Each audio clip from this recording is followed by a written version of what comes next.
Klein, Alley Show. 106.7 FM. The World Famous KROQ.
I'm not saying I'm drunk, but I feel it. Klein Alley Show. 106.7 KROQ FM in HD Pasadena, Los Angeles, Orange County. This is the World Famous KROQ. Oh yeah, welcome to the greatest day of your life, and good morning. We are live and interactive as we speak on KROQ, streaming on YouTube, and potentially you're listening to this after the fact on a podcast regardless. Thanks for being with us. I'm Klein, that is Allie. Morning. DJ Omar Khan, the audio sniper right there. You got Jake Z Nerd. What's up, man? Jake the single nerd, but not single for long, because he's crushing it on Facebook, apparently. Oh, yeah. Crushing them Facebook dates. I'm gonna crush your aunt. He will crush your aunt. He's not crushing anything anymore. He's too light. Yeah, it's true.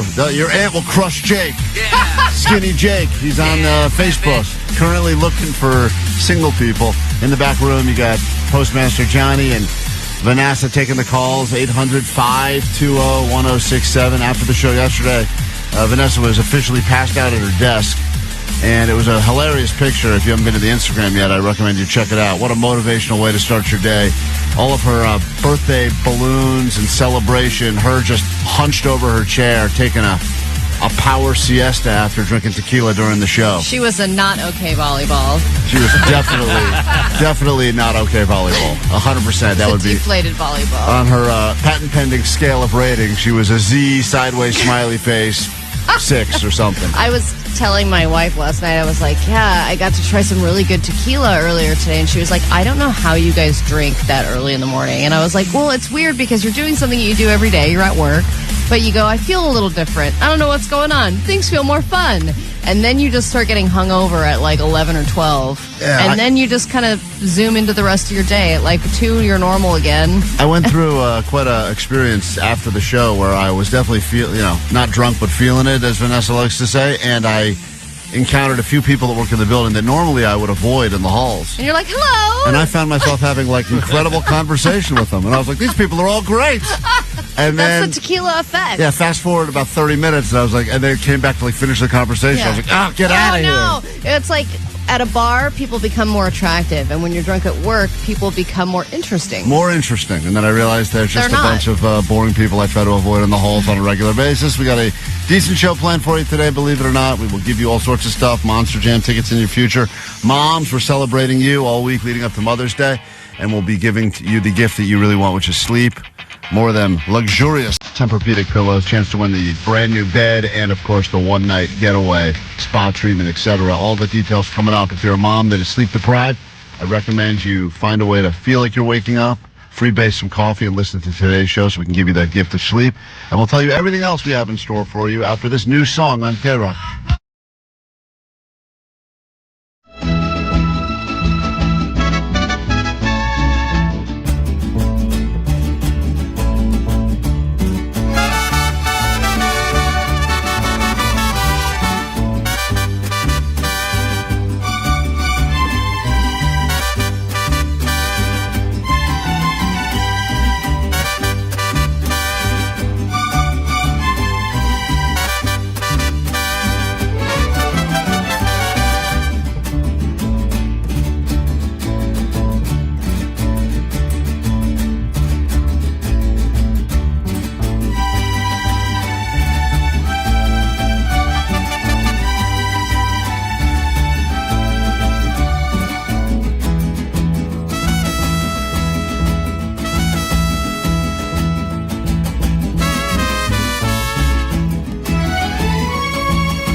There's a lot to look forward to this morning, and perhaps for you just want to go to Just Like Heaven. We'll make that happen for you in a few hours. But we did stumble upon this audio, and later this morning we will listen to it in its entirety, which will make a lot of people happy. It will make other people very unhappy. In fact, I don't think there's a more polarizing person on the show, maybe aside from Postmaster Johnny, than the man who has re-identified or re-established himself as PHG. PHG! Pantyhose Greg, who did for the first time ever stand-up comedy at the Ice House in Pasadena. And even though he fired Jake as his manager ridiculous move in the last 24 hours, we do have the audio of his complete stand-up set. And I'm not going to play it all now. We don't have time. But if I were to ask you to guess how long into the set before he mentions us. Now, we did ask him, please, go do comedy, but do not mention our show. You're in front of a room of people that probably have no idea who we are. We don't necessarily want to be associated with you in the real world. It's funny when you call us occasionally and you make announcements on the air. The Cool Beans Comedy Club is not aware of us, and we'd like to keep it that way. Right. We don't want all the people that just paid for their comedy class to think we suck. Until they check us out for themselves. Exactly. Now, this was the message that Pantyhose Greg left yesterday. PHG here, Pantyhose Greg. I'm just calling to officially fire Jake. He was not at my show last night. He's supposed to be my manager. He hasn't done anything for my career.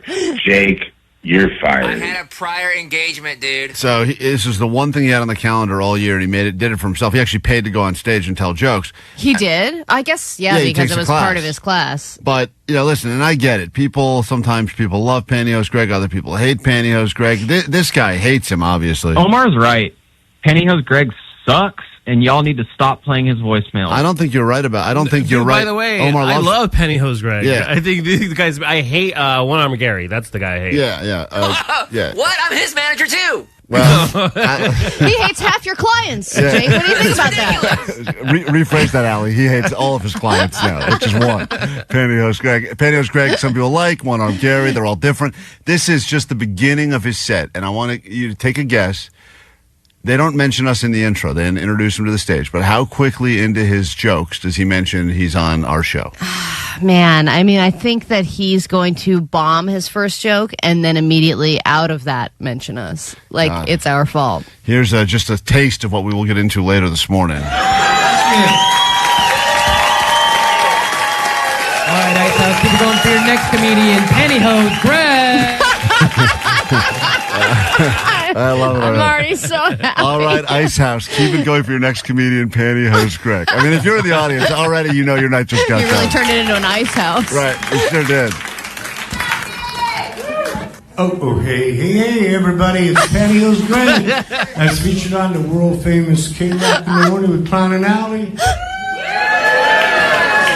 So before a lackluster smattering of applause. How I always knew we'd go out. Listen to how happy they were before anyone was announced. It was that was applause for an empty stage.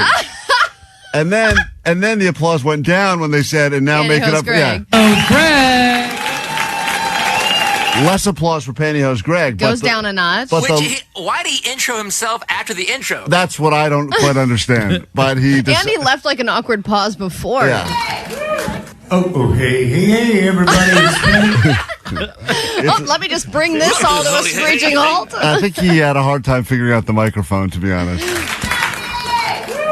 Hey, everybody, it's Pantyhose Greg. As featured on the World Famous KROQ in the morning with Klein and Alley.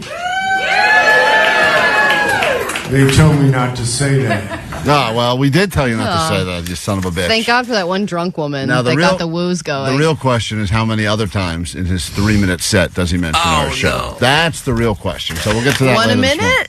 Let's bet. It's quite a bit. That's coming up on the show. If you'd like to win $100 of easy money, now's a good time to call. 800-520-1067. 5 questions right here about the news. Allie may not know the answers, and if she doesn't and you do, you get paid. If you'd like to play, call us now. Phone's open, 800-520-1067. We will pay the people, and we do it next right here on KROQ.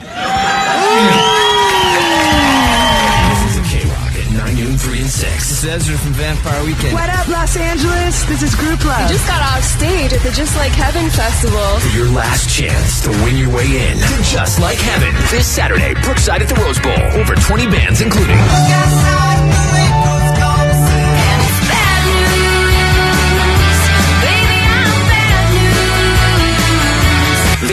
weekend. The return of Rilo Kiley, Empire of the Sun, Block Party.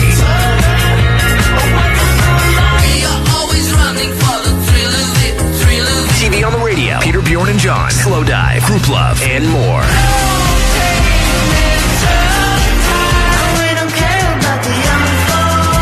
Keep it on KROQ to score tickets, courtesy of Golden Voice. On the world famous KROQ. That is a bad idea, guys. I'm telling you that right now. Good morning. It's KROQ. It's Klein Alley Show. I got the whole family in here today because it's spring break. My wife's out of town. And babysitters don't exist. Babysitters fell through, so here we are They've now. all quit. They've all quit. Most of them have quit. So I got my dog in here. I got the kids in here now. And hasn't this And been... Johnny and Vanessa are subbing as dog sitters and kids. I think technically my kids are babysitting Johnny, to be fair. Yeah, that's true. And then they've never even heard the intro, the great intro Omar put together about how my kids hate me. Girls, you having fun today at the radio station? Yeah. Yeah? Is Johnny, do you think you're smarter than Johnny or no? I'm way smarter than Johnny, 100%. Yeah. Google Plus. I don't know what that means. They're doing shout-outs? All right, shout out! All right. Johnny is dumb. Okay, Johnny is a dumb head. All right, let's I'm my dad, a stupid man. All right, great. Thank you. You made another stupid man? Yeah. Girls, we don't need to talk about all of the... I know you've said some mean things about the people at work. I think Johnny's going to go to HR after this. And Vanessa's Vanessa's a what? I want to know. I don't want to know. I want to know. That'd be nice. No. Vanessa's a penis head. All right. Yeah. All right.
easy money. Now would be a great chance for you to get on the phones. 800-520-1067. We're going to pick up one of these players. You go toe-to-toe against Allie, that lesbian right over there. And if you answer more questions correctly about the news, she will give you $100 of her own money.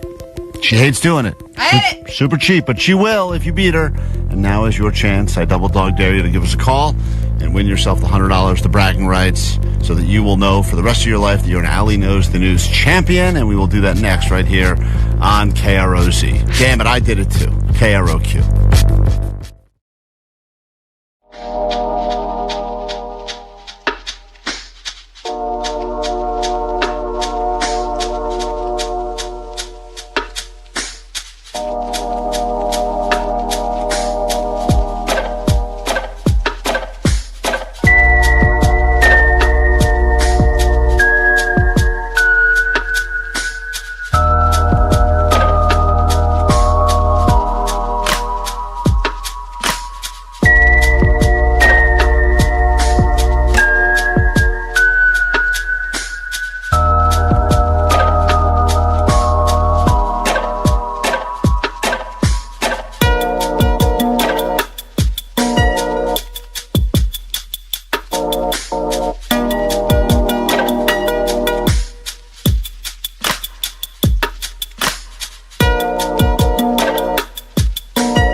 Klein Alley Show. Think about it. You win $100 from us in the morning. You invested wisely. And in 20, maybe 30 years, you could have $7 billion. I believe that's how it works. That's what Omar's always yapping about. You don't want to spend now. Pain now, pleasure later, pleasure now, pain later. Omar says win your $100, invest it in some sort of a boring 401k or bond, an IRA. Love an IRA. Get involved in one of those things, and next thing you know, 20, 30 years from now, you are a billionaire. That's how it works. We can all do it, and it all starts with Allie's $100 and a little round of Allie Knows the News. When it comes to cheese in your tacos, Tillamook is the worst you could use. Let's find out if Allie knows the news. Ba-da-ba-da-ba. Ugh, ugh, ugh. That's right. Well done, sir. Yeah, Allie did give us her world-famous recipe for white people taco night, and I saw quite a few listeners tagging us in their very own white.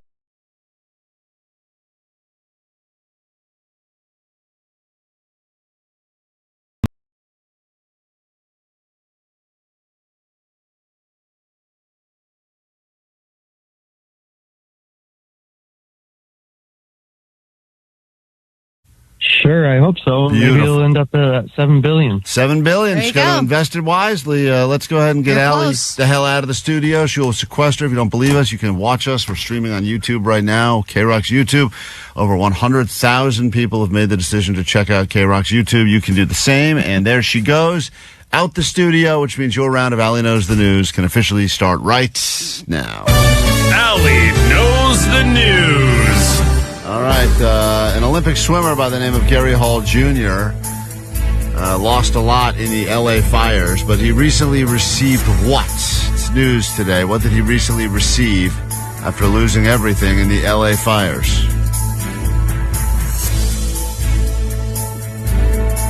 Quentin, it's your time to shine, buddy. Okay, I don't know, his insurance on the house. Insurance. Go to question number 2. In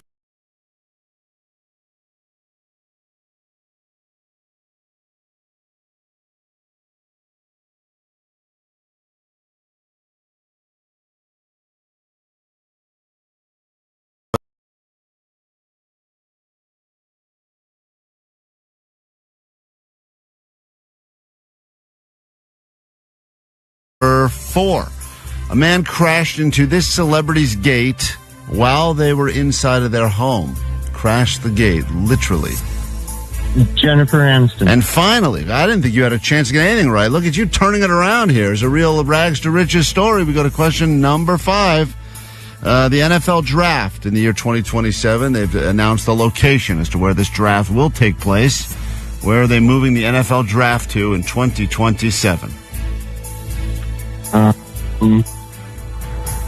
What'd you say? Your phone cut out. I don't know. L.A.? L.A., moving it right here to Los Angeles, where stars are made every day. All right, let's bring Allie and we'll score together.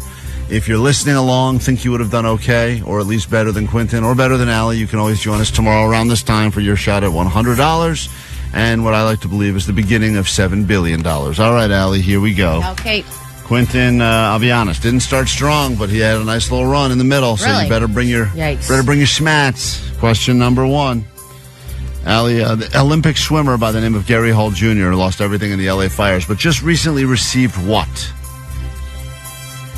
A star on the Hollywood Walk of Fame. Man, it does seem like they're giving a new one away every day now. If you lost your house, you get a star. You get a star. That is incorrect. I gave you the answer in the question. He finally received replacement medals from the Olympic Committee. He lost 10 medals in the LA fires. I do remember reading that, And he finally got his replica medals from the Olympics that he won in. Question, I wonder if anyone else who's filing insurance claims can also claim they were an Olympian and get a medal I had as well. lots of medals in my closet. I lost a need lot, those. and also I was a track star back in the 80s. Can you give me some medals? Go to question number 2. No one gets the point. Question 2.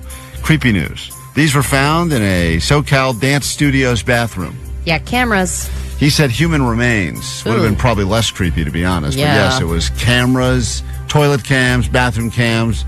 In a dance studio. Gross. Terrible and gross. And I think that we should just... I don't know what the penalty is for the people they find that hide the cameras in the bathrooms, but I think you got to start cutting body parts off. I think it got to be death penalty.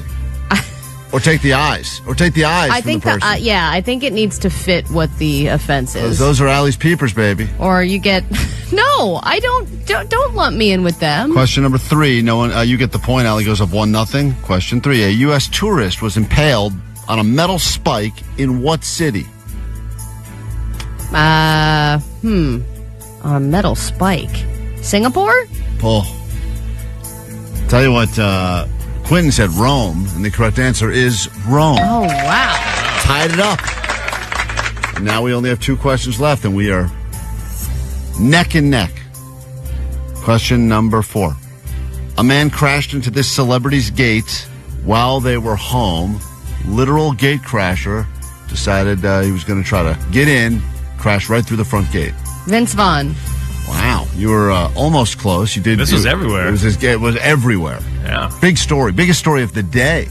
Okay. Quentin knew it because he got it. Jennifer Aniston. Oh, damn. Quentin goes up by 1 with 1 question left. This is exciting now. This is when Allie's on the verge of paying the people. Here we go. Question 5. The NFL draft has been announced location for 2027. Where is the NFL draft moving to in 2027? DC? The nation's capital on the Mall of America. Not the Mall of America, the National Mall. It will be happening right there. I should know what they're called. I did grow up there technically. Allie gets the point. Quentin said Los Angeles. He's wrong. Allie tied it up. Unfortunately, Quentin, ties go to the house. That is the one caveat of this dumb game. But what must you shamefully admit over the airwaves of K-Rock? Allie knows the news. There we go. Thank you. You almost didn't get that one. We'll give him the point. Well, Quentin, you came close. You made it exciting at the very least. Tomorrow morning, as Allie puts away $100, you could be on the hot seat for your shot at that same $100. Lots going on this morning. Lots to give you and lots to get into. Go nowhere. We're back with more show in exactly 2 minutes after this Linkin Park song on KROQ.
K-Rock, we are Klein Alley Show. If you're a mom with a confession, also known as a mom-fession, it's a word we've made up, doesn't actually exist, but we'll give you a chance to get something off your chest before Mother's Day. Could result in you winning the ultimate gift, the gift of sleep, pillow, potentially a new bed, a one-night getaway, spa treatment, the whole thing will be coming up next hour. So think of your mom-fessions. A lot of moms have to keep stuff inside. They gotta be the tough it's easier that ones. way. Yeah, that's right. You just keep it in, you bottle it up, and then eventually, you let it all out at a Magic Mike show in Vegas or something. But now... Or on a radio show. Right, or on a radio show for a chance to win the ultimate gift, the gift of sleep. That'll be coming up later. Allie, I know you were thinking to yourself this morning on the way into work, like a lot of people are. Whatever happened to listener Nikki that fell behind on our show? Oh, my God, yeah. And never wanted to listen live because she doesn't want to miss things, so she is stuck listening to the podcast, and she calls us from time to time to give us updates on how far back she is.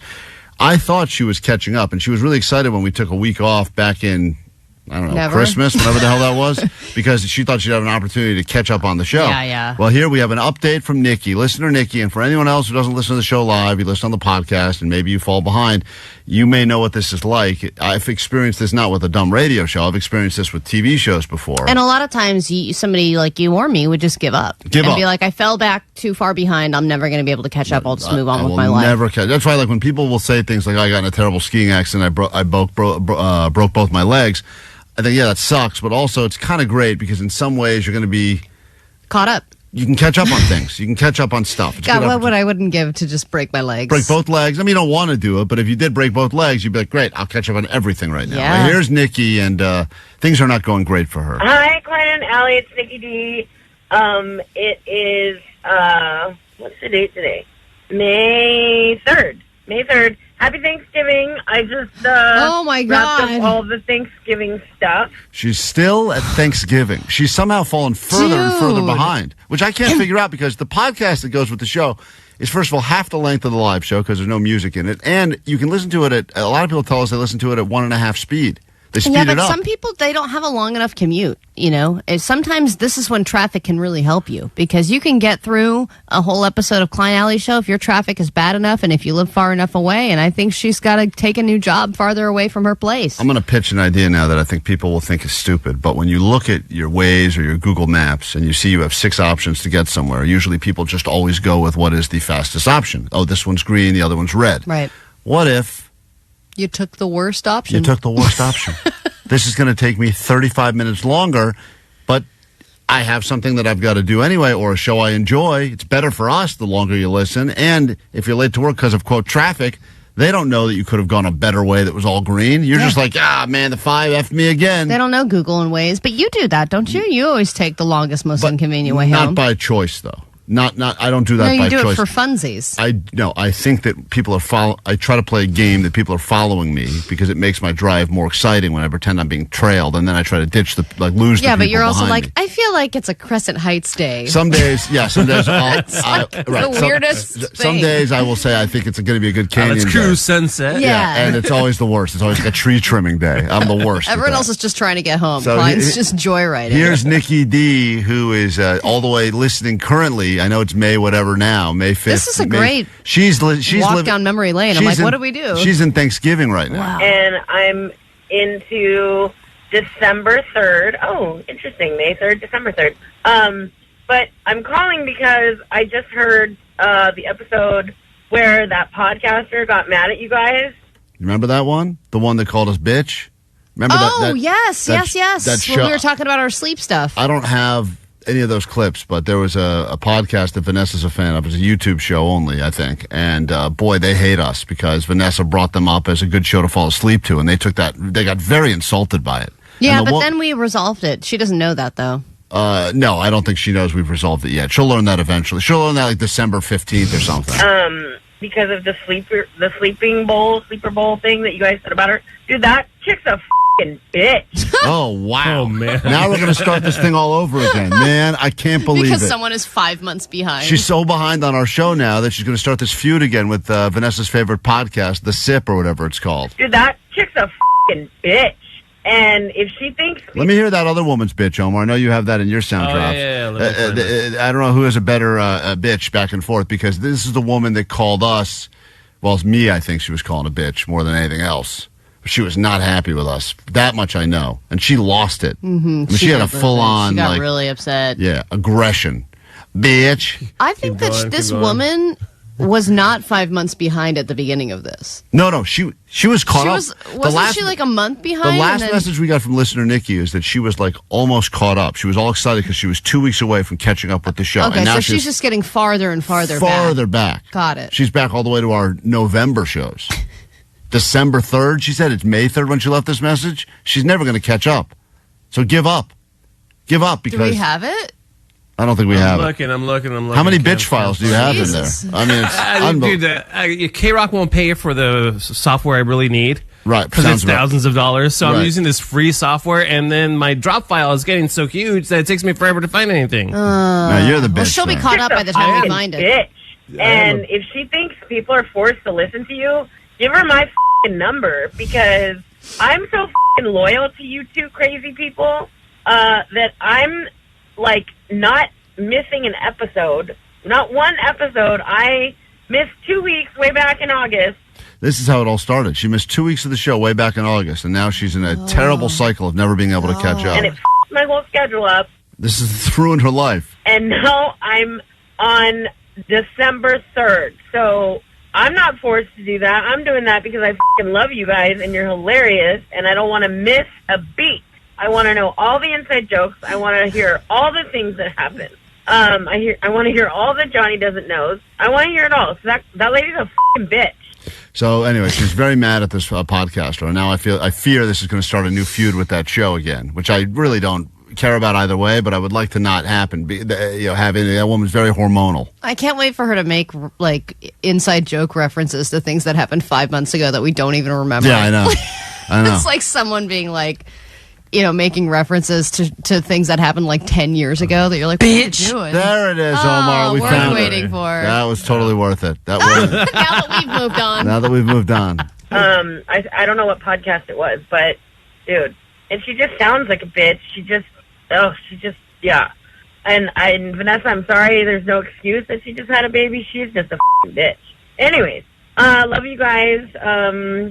I guess that's it. It's raining right now. Okay, great. So there you have it. There's the update on listener Nikki. She's so far behind on our show, she'll never catch up. So if you're listening live, congratulations. You're already beating Nikki, which I is like very that exciting. she updates us on how the past is. Yeah, I know. It's raining today. Right. Oh, wow. That's cool. Yeah, we had that. That was over the weekend. We take a super quick break. When we get back, we get into the meat of the show. All the good stuff will officially begin. We'll find out what's going on in the news. We'll get to your mom fashions. We'll start giving you tickets, Monster Jam, and more, and that's all coming up next. Klein Alley Show. KROQ, the world famous KROQ. KROQ.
K-Rock, we are Klein Alley Show. Well, Klein, it's getting closer. I hope that little nipple of yours can survive. All right, relax. We don't need to talk about that today. There are a lot of texts about this as well. It's not happening today. It's happening tomorrow. Can't wait to see that nipple piercing. Thank you for that as well. A lot of people really excited. Text line asking, are listeners able to attend Klein's nipple piercing ceremony? Yes. We're going to be there after the show tomorrow. We'll put up some information. Yeah, it's going to be a big party. Instagram. Not going to be a big party. You're not going, Jake, right? Oh, yeah, I'm going to party, man. Yeah, he's going to make it happen. I'm firing you as my manager, Jake. Man. Let's get into your Verbally contract. Let's get into your news right now. Then we can kick off a brand new hour of the show, and perhaps the greatest hour of your life, especially if you're a mom and you need some sleep. And who doesn't? We'll get into all that. But first, this. Grab your Adderall. It's time for ADD News. All right, let's talk about the places you are least likely to find Klein or Alley, and that would be the Met Gala. An event where I probably would have nothing in common with anybody that went. But when people wear funny hats, I guess we got to talk about it. I disagree. I think you would show up in one of those weird outfits you wear in here, and they would be like, whoa, she is so out there. By the way, she was already dressed for the Met Gala at the Big Bear Polar Plunge. Oh, yeah, that's right. She You was wore wearing that chicken head. That stupid hat thing you wore. Yeah, you were Met Gala ready. Yeah. You thought that what I wore to the Polar Plunge in Big Bear was Met Gala ready? Yeah, it's so that just weird. Proves you don't belong there either. Well, there was Cardi B like in a box. What the hell? Right. What is happening? Well, there was also like Janelle Monáe went like Lego person. Like she was like a box version of herself. God. And then she took off the box and then she was in like a regular version of the clothes. The funny thing is when the real fashion people try to talk about it and try to make this ridiculous monstrosity seem like it's so avant-garde and brave, and it's like, it's just stupid. Dude, oh man, what's his name? Jared Leto. Yeah, what did he do? You know what? He didn't come up in my feed. Let me see. He usually does something pretty Yeah, he usually creative. does something crazy. He called us last year from his cat costume, I believe. Yeah, I think so, yeah. I don't know if he dressed weird last night or didn't attend at all. Because there was one year where he was like holding his own head, Right. remember? Yeah, Jared Leto loves that. There was another year where he was twins with himself. Yep. Yeah, he lives So for that. And every year I'm like, what is this for? But When we had Jared it's a Leto on- fundraiser for the Met Gala for their like costume department, and this is to debut their exhibit for the year or whatever. And they raised $30 million this year for it. And Good I'm for like, them. do they need this much money? They're apparently. raising this many millions of dollars every single year, and it's just a celebration of fashion and costuming. It's like high fashion Halloween, basically. We really blew it. I didn't realize we had Jared Leto on with us like 2 weeks ago, and we should have convinced him to just wear a Klein Alley Show T-shirt to the Met Gala. It would have been such a weird look that it probably would have gotten all sorts of attention, because it would have been like, man, this guy is really getting weird. Yeah, that would have been great. I'm sure he would have said yes. Yeah, I'm sure he would In have. our short phone call. I'm sure he would have. But I will say one of the trends that I was down with is ladies in suits, which was pretty great. Zendaya in a tailored white suit. Sabrina Carpenter went suit with no pants. Hailey Bieber went suit, no pants. Kerry Washington suit. Janelle Monáe suit. Chappell Roan went like tacky pink suit. And then on the other side... Oh, did you say chaperone? Yeah. I'm having wicked dreams of leaving Tennessee. Do we have time? Here, Santa Monica, I swear it's calling me. That's enough. Won't make my mama proud. It's gonna cause a scene. Right. She sees her baby girl. I know she's gonna scream. God, what have you done? You're a pink pony girl. And you dance at the club, oh mama. That's good. There you go. 831 said Allie in the big hat and the Grinch jacket at Almost Acoustic, or in that inflatable bird costume, also would have been great Met Gala looks. Yeah, I mean, most of the things. Put together a little slideshow of some of our finest Met Gala looks here That on would the be show. great. Get Also, working, Johnny. in the guy department, Patrick Schwarzenegger showed up wearing gloves and a clutch. So everything was kind of like avant-garde, androgyny, kind of switching the genders up a little There's bit. nothing more What? opposite of me than what's going on at that Met Gala. You were about to say something horribly offensive. Everything about There's nothing more, don't say sick and disgusting. Freaks. Opposite. All right, and now something we can relate to way more, the many food deals at Dodger Stadium. There were there are a lot of fast food incentives this year, more than ever before. And with the best record in the league, every fast food place wants to use it as a marketing opportunity. So here are all the things that you can take advantage of this season so far. This is a great thing. I got a free Jumbo Jack on Sunday because of Dodgers. Yeah. They're giving away chicken nuggets at McDonald's if they get over 6 runs. They have so much cool stuff going on there. And I'm telling you right now, you know, we love food. Food motivates. Free food is one of the most exciting things ever. But when it's earned free food, when you didn't do anything to earn the free food, but the team you're rooting for did, it is the best tasting food you can get. It really is. Okay, so if the team scores more than 6 runs during a home game, you get a free 6-piece McNugget deal at McDonald's with any $2 purchase. So there's that. If they steal a base during a home game, you get a free hot dog and a slim can of Coca-Cola from the AM/PM convenience store. Love it. Then if Dodgers pitchers strike out more than 7 batters, you get a free Jumbo Jack from Jack in the Box. That's what Jake got. Then there's the Panda Express. For every Dodgers home win, fans can go to Panda Express for a $6 plate. And then there's a slight opportunity for them to hit all of these things in one game. Oh, it's amazing. We will be so fat. Every Dodger fan's going to explode this year. The Dodgers have won at home while recording more than 6 runs. Yes. And striking out more than 7 batters and at least 1 stolen base 4 times this season already. Unbelievable. So in that day at that game, you would get up to 4,000 calories of food free for $11. That's great. It's great. Blue Crew. Blue Crew, baby. The Blue Crew is growing. That is My God. How will those seats be big enough? All right. Every Dodgers fan is going to look at that scene from Charlie and the Chocolate Factory where Violet turned in Violet. They'll be like, go Dodgers!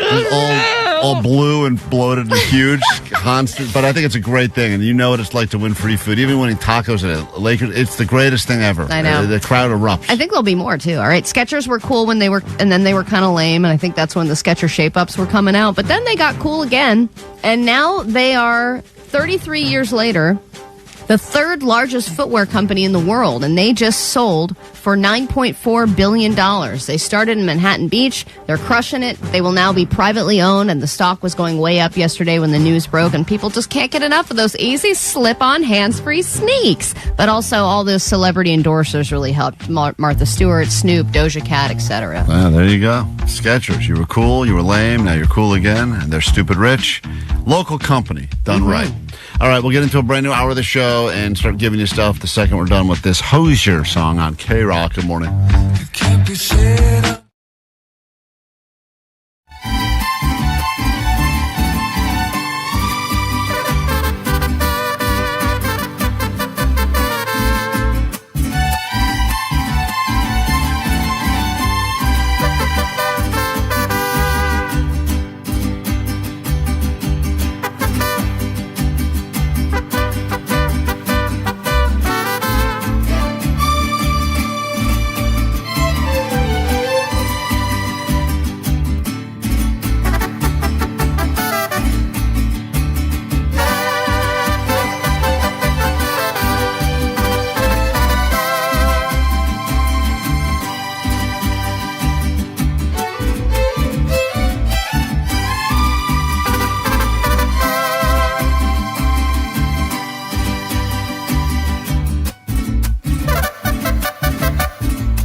Show. 106.7 KROQ FM in HD Pasadena, Los Angeles, Orange County. This is the world famous KROQ. Good morning and welcome to your, what's that today, Tuesday? Welcome to Tuesday. It's KROQ with Klein Alley Show. If you need us, lots of ways to get involved. You can text, you can call. The number's 800-520-1067. Later this morning, you'll need that number. You want to go to Just Like Heaven happening this weekend. Brookside Rose Bowl. It's going to be a great time. And if you haven't been to that festival yet, it's a good one. We'll get you in 9 o'clock. And then again at noon, 3 and 6, all day long right here on KROQ. We've got for you this hour, though, moms that are sleep deprived, which is pretty much all moms.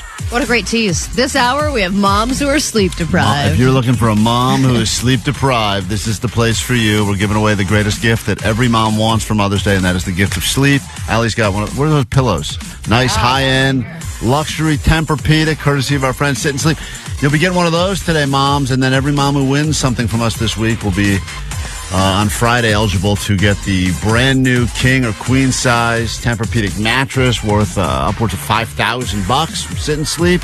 And then the big grand prize, a one-night getaway stay.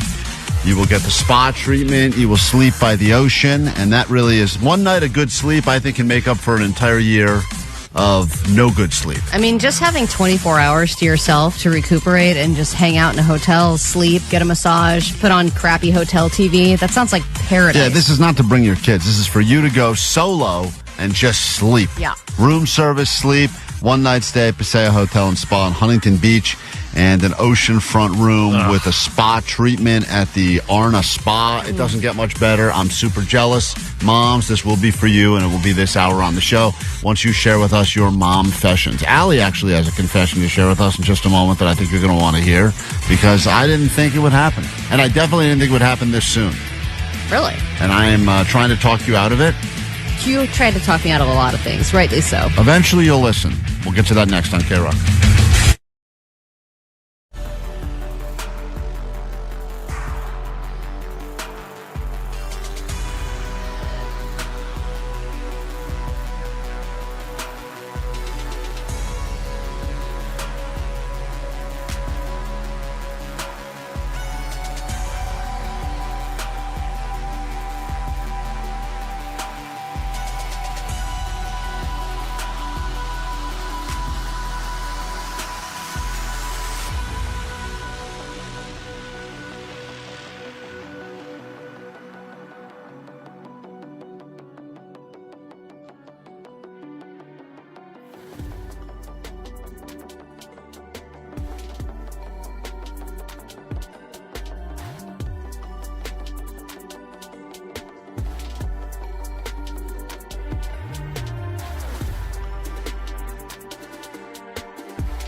Klein Alley Show. If you're a mom and you've got a confession you'd like to get off your chest, could score you all the good stuff. The gift of sleep. That'll be coming up in moments, right here on KROQ. Allie, go ahead and just get it off your chest, because I know that this is something that you're very happy about. And I don't want to rain on your parade, because I know when you have things to look forward to, it's cool, like that trip where you went on the ocean or whatever it was on the raft. I didn't go to the ocean. Well, whatever you did. Do you did. think the Grand Canyon is in the ocean? I don't know. We were all half listening. Okay, come on, man. That was a life-changing experience for me. You didn't even listen to me? You did something. I showed you pictures. Tahiti or whatever. It was not Tahiti. Yeah, it was in Arizona. I know that. That's right, the bucket. I remember you pooped in the bucket. I didn't poop in a bucket. In It Hawaii. was a communal bucket, too, by the way. Thank you, Omar. It was a communal bucket. We got that part of the story. As you know, I have one cat. I used to have two because the other one died, and it was a very sad time. Those are the sounds that she made towards the end. That's when we knew it was time to take her to the vet. And we had to say goodbye. It was very difficult. 16 years, I believe she lived. It was a very nice, long cat life. But of the 16 years you had this cat that you had to put down, how many of those years did the cat just spend wandering the neighborhood? 15? The neighborhood? No, she was never an outdoor cat. Well, okay. Again, Let me you don't listen to me. Wait, what? But didn't she spend most of her time just under the bed or something, avoiding you guys? Like, didn't you not see her for weeks on end? They spend a lot of time lounging, yeah. But like when you would take vacations and leave for, on your little ocean She's adventure happy you went that on? way. She was. Wasn't she, didn't you not even do anything? Like I was like, hey, who's watching your cat? She's like, they'll just figure it out. Oh, we would leave them for a long weekend, no problem. But if I was gone for a week, I'd have someone come by a couple of times. Really? They're cats, dude. They're super resilient. Okay. They're super independent, which is why I like having cats over dogs. I like dogs, but they're way more responsibility. So, cut to now. It's been a few months, and we're thinking of getting a kitten. Because, and I know when the fires happened, I was interested in maybe adopting like an older a cat and stuff like that, but I didn't want my kid to go through like a bunch of cat deaths, like one after the other after the other. It seemed like it was a little too hard on him. So now our other cat that we have that's alive, I think that she is getting super needy, and she's like, hey, look at me, look at me. It's a cat.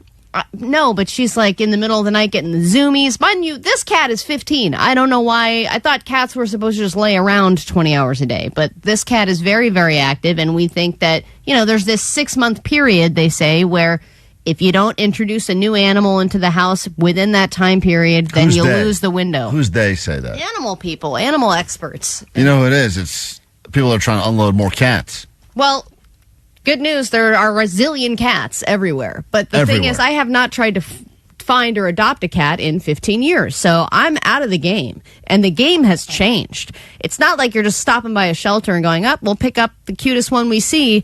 There are zillions of online platforms now that have every picture of every cat imaginable. Plus and so it many feels more like scams. You got a lot of scams now. Exactly.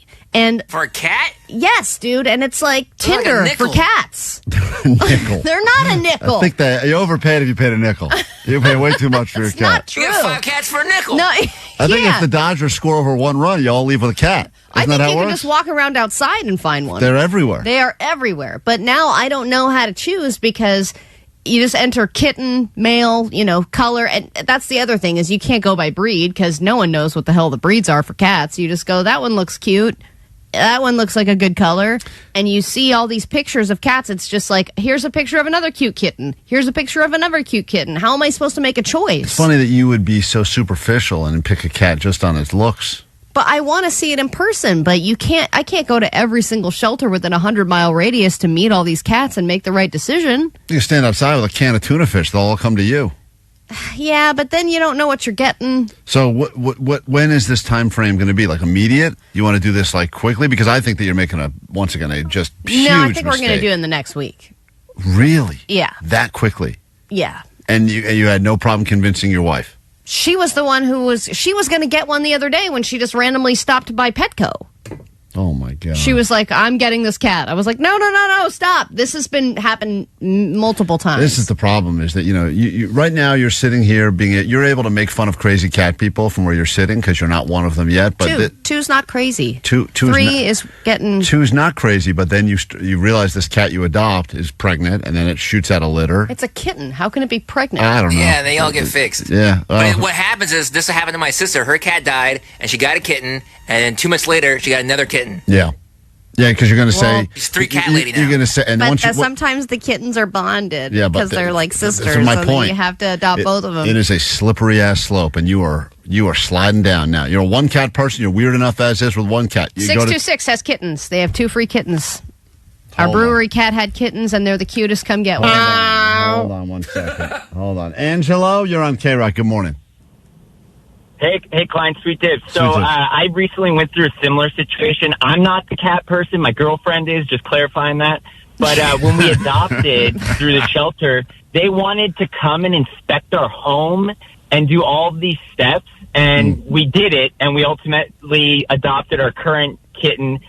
We call him Crazy Tony because he's freaking crazy. But Great name. him and Olive get along very well, so it's a good story. Okay, but There you go. wait, I don't think Allie would pass the home inspection. I mean, they're going to look at. Why don't you think I would pass the home inspection? I just have a feeling they're going to look and say it's a chaotic place. There's craziness. You Why got am that- I you're the place that has a chaotic place? I'm not trying to adopt a cat. Yeah. If a cat showed up at my house, I'd throw it right out. I wouldn't let him let it in. Look, I have a very peaceful home. I have a very clean home. Tap dancing all the time. Yeah. Kid going She has crazy. a practice Wasn't there board in the cat garage. puke everywhere like just a couple of weeks ago? The and cat- rat droppings. Didn't you? Isn't there a rock garden outside Guys, with the you make it splinters everywhere? sound bad. Yeah, it's everything bad. looks fine. It looks fine. I The don't think. kid's throwing up on himself right and left. Yeah, That was in the car. You let him sit in his own vomit for an hour while you drove to Yeah. Orange County. It was 45 minutes and he was fine. All right. I don't think The you're cat- passing this. Sometimes our current cat eats too much at once and then she pukes, but that happens rarely. I can't wait for them to go and do a home inspection and reject you. I think it's great. I think this is going to be awesome, you guys. And then I'm going to be. Vanessa knows what I'm talking about. She's excited for the kitten, right, Vanessa? Don't bring her into this. Please get it. Yes, I just heard Kitty Vanessa, and yes, you should get it and bring it to studio. Nope. That's Please. actually going to be very difficult to put the kitten in the car and bring it here to the studio. No, But I think it'd be really easy because it's a baby. Do they know you do panty haul or granny haul videos? I don't do granny panty You haul sure videos. do. It's on I YouTube just right did now. one. Yeah, you did It's one. actually crushing it on YouTube. All right, regardless. I will include that in my profile. Your panty haul video is maybe a reason they go, this is not a fit house for a kitten. But it's interesting because I could, if I get an interesting kitten, I could finally get a gimmick. The pets that I've had are not Instagram friendly. There's no money to be made off of them, but maybe this one can be. Jessica, go ahead quickly. Please talk Allie out of this. This is crazy. I don't know if I'm the right person to talk you out of this, Allie, but if you want to, you can go to Cool Cat Collective in Long Beach. They have cats that you can actually go meet with, like, bios and everything. I went there to volunteer for them, and they, like, have everything you need to know about them. Cute kittens, boy ones? They have kittens, girls, boys, older cats, smaller cats, like, whatever you want, they have. Allie will take one of each. Yeah, I'll just bundle it. Yeah, beginning her new journey as Crazy Cat Lady. Well, just remember this date. Mark today's show, whatever it is, May 6th, 7th. I don't even know what today is. Remember this is a day that Allie is officially starting her slippery slope into Crazy Cat Lady. Klein, I'm just replacing the cat that I have. Yes. And Having 2 cats is fine. And I have a feeling that before a year is out, mark my words, if you do get one now, it will be one of a few. And I don't know how it'll be a few. Either you'll find one. How long have you known me? I've always had 2.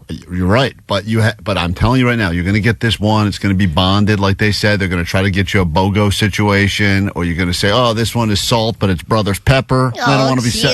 See, there you go, guys. Crazy Cat Lady. I think you should be more worried about the cat voice. Oh, Jesus Christ! Listen to KROQ at 9 noon, 3 and 6. This is Ezra from Vampire Weekend. What up, Los Angeles? This is Group Love. You just got off stage at the Just Like Heaven Festival. For your last chance to win your way in to Just Like Heaven this Saturday, Brookside at the Rose Bowl. Over 20 bands, including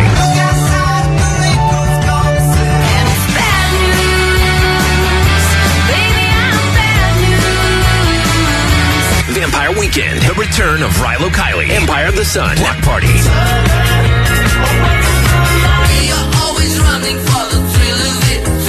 TV on the radio, Peter, Bjorn, and John, Slow Dive, Group Love, and more.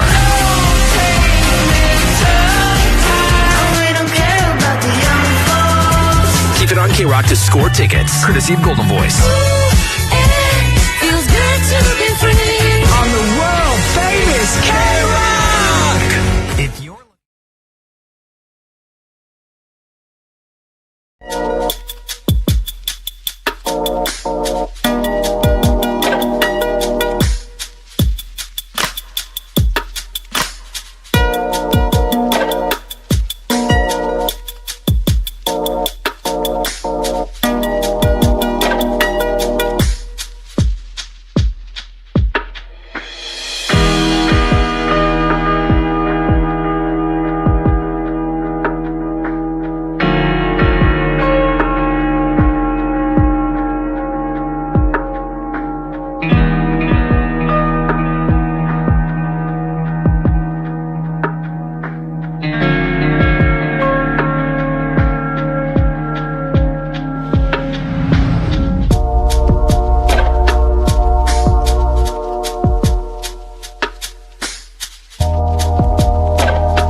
Klein Alley Show. We all know that moms pretend they like the homemade cards and the flowers, but the reality is moms want sleep and they want to be left alone. And yes, sure, you love your kids, your family, etc., but it's that one day a year to celebrate you on Sunday, and maybe you don't feel like getting all dressed up and going to an overpriced brunch with bottomless mimosas. Maybe you don't want that. Maybe you'd rather just go check yourself into a hotel, sit by the ocean, and take some time for yourself, some mom time. I think being alone and just being alone to relax and make no decisions for anybody else is an ultimate prize. And now that I am a mother, growing up, I was always like, oh, I don't want to get my mom a spa treatment like I did that last year. Now I'm like, I would get the same gift every year. I don't care. Yeah, the original idea They was want the same things. we were going to give away dildos in hotels. So we thought that was a great idea. We thought every mom would appreciate that. And then they said, let's class it up a little bit, give moms what they really want, which is the gift of sleep, which is why every day this week we're hooking up moms with a pillow that will change your sleep life forever, the Tempur-Pedic, courtesy of our friends at Sit and Sleep. And everyone who wins one from us this week will qualify for the grand prize of a king or queen size Tempur-Pedic mattress from Sit and Sleep, which means you will be sleeping better year round. Yes, but that's not all. We're also giving you a one-night stay at the Paseo Hotel and Spa in Huntington Beach with an oceanfront room and a treatment at Arna Spa. Because we understand that moms are oftentimes underappreciated, definitely underpaid, and we would like to at least give you one night of good sleep, if not a potential future of great sleep. So we're asking you today for your mom fashions, an opportunity for you to confess something that maybe you would be shamed at in your mom's circle, or maybe you wouldn't want your kids or husband to know about, perhaps. It can be related to being a mom or not. Right. But just something that you've kept to yourself. You're a mom and you've got a confession. Let's start with Sharon, and we'll make our way up and down these phones on KROQ at 800-520-1067. Your mom fashion could score you the gift of sleep today and potentially all that other good stuff we just talked about a moment ago. Go ahead, Sharon. You're on KROQ. What's up? Hi, I glued my little boy's penis shut. Well, we're starting there. What? Yeah. All right. Yeah. This is a All good... of you hear that. Yes, I did. That's right. I love the unapologetic mom. Hold on, Sharon. I have a lot of follow-up questions here, but it's your time to let us know and get this off your chest. And this is something I would imagine you haven't told a lot of people, but the floor is yours. What happened? Okay, so my son, as parents, we know that cornstarch does kind of help with rashes and things like like diaper rash and stuff. So he was like 5 years old in preschool, and he had like a little rash on the tip of his penis. So I got me together some cornstarch paste and stuff, and I thought, okay, I'll put this on, and he should be okay by the morning. Well, I didn't realize or think it through that it hardens. And it became like an encasement, like a cast. So when he woke up and went to go to the bathroom, he was horrified because there was this big old hard rock at the tip of his penis. So, and you never told anyone this? Well, he knew. Him and I knew. No, it's not. Would you go around telling everybody? No, all right. Well, it's Allie. Don't shame her. It's her confession, her mom fashion. All right, hold on. That's a good place to start. I just learned an affordable way to make my own cast. That's good to know. That's where we're beginning. A mom who accidentally glued her son's penis shut. God, getting that thing off too was probably so painful. I thought he was just like sleeping around, and she's like, I'll show you. Jessica, what is your mom fashion? We're not here to judge. Whatever you say, you're in a safe, relatively safe space, so we will not judge, but go ahead. Okay, you might not judge me, but someone is going to judge me. I just had to send my kids into the bagel shop right now so that they don't hear this, so I got to go kind of quick. Okay. We live in Altadena, and the Eaton fire came through, and it was horrible, and so many people we know lost everything, but we didn't. We were so blessed. So, however, my kids have a lot of toys and stuff, and so I told them that a lot of their toys got, like, smoke damage and chemical damage. Unfortunately, there's nothing we could do. We had to get rid of it. I'm really sorry. And then I literally went there when they were at school and bagged all their shit out the food away. Wow. Okay. All right. Well, listen. You say you don't judge, but right here judging me. No. I think you're that's genius. great. I mean, you look, a good mom seizes an opportunity, and also you always have to find ways to declutter. And gotta when get a rid of that kid gets stuff. attached to all of their weird trinkets, even though they don't need them or use them anymore, I understand you got to get creative. The amount of one-legged Barbie dolls I have at my place that I try to chuck them. I go, this is no good anymore. The But dog, then somehow they know. They know. Hey, that it's gone. where's Peg Leg Barbie? We don't. I don't know. But to blame it on the fires. Now, Jessica, did you take these toys and bag them up and give them to a child that lost all their toys in the fire, or did you just chuck them? Oh, don't come at me like that. All right. That's Jessica. Wow, what a mom fashion. Enjoy the bagels. All right, that's interesting. Off to a great start today. I mean, I didn't think we'd even come close to the mom who glued her son's penis shut, and then right out of the call number 2. These are all strong. Let me say hi to another mom that has something she'd like to confess. This is Gloria. You're on KROQ. Good morning. Good morning. I would go around the block and hang out with my friends and have the Ring camera watch my son.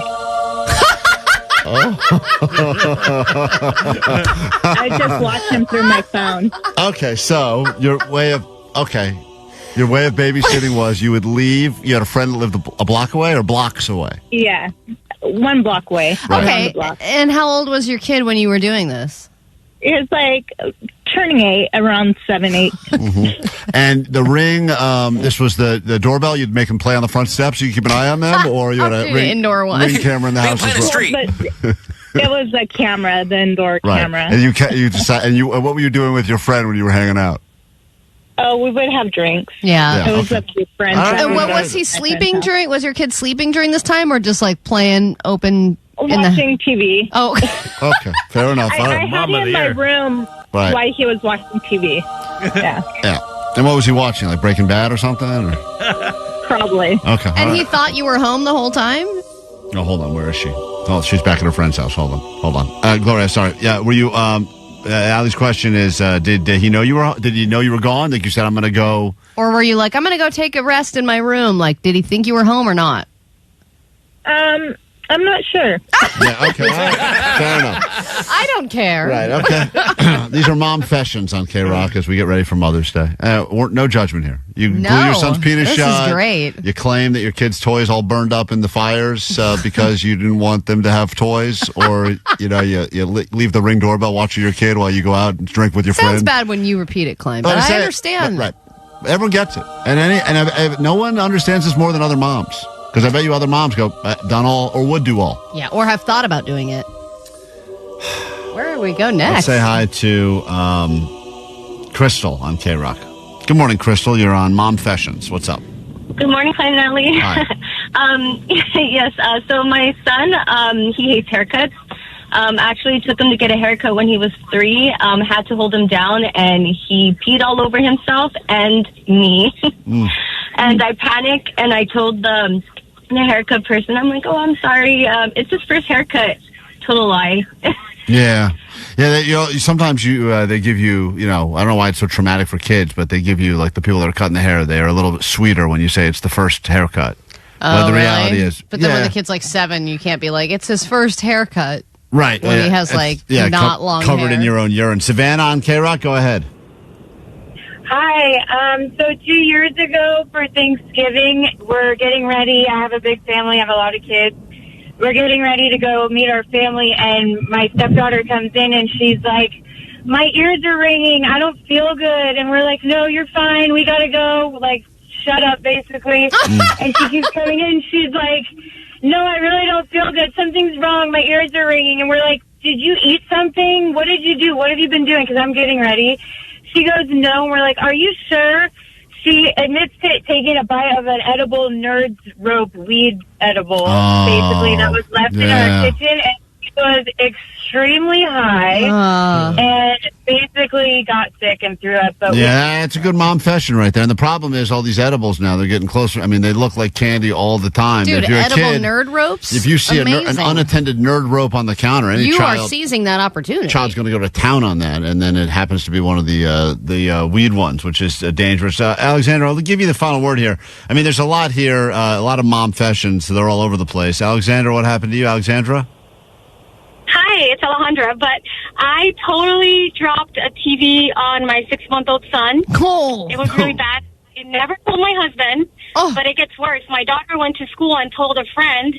Her friend told her mom, and I got a text message from her mom saying, "Is everything okay? Do you need me to drop off food?" Because she thought my son was in the hospital. Is the TV okay, most importantly? Yes, Okay, and good. he's okay for. And you were, and how did you drop the TV on your son? So he had just started learning how to crawl. Like, he was just kind of laying flat on the floor, and we had just gotten a new TV. So we put the old TV in the box of the new TV, and my butt hit it, and the whole thing just kind of toppled over. Right the on box top with of the him. TV and it toppled over onto his whole body and just laid him flat. All right, fair enough. Pancake your kid with a flat screen TV. Still has not told the husband about that. All right, and let's just go ahead because she's been on hold a very long time. I just want to say hi to Nancy because any Nancy should get a chance I to, love a Nancy. to give a mom fashion. Go ahead, Nancy. Hi, yes. My son had a little caca ball fall out of his diaper, and I thought it was a Whopper, so I just picked it up and just chucked it right in my mouth, and then I realized it was All right. a little Okay, that's disgusting. All right, well, Allie, we've heard a lot of mom fashions, so we got to... love to get your thoughts on the text line as well. Only one of these women, and these all happen. One of them will win the pillow and It started with a step closer to the night of sleep. blowing And then, penises shut and ended with caca balls. man, Full Mom, circle that's moment. a tough job right there. Come back, announce the winner. More show next, KROQ.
Sunday.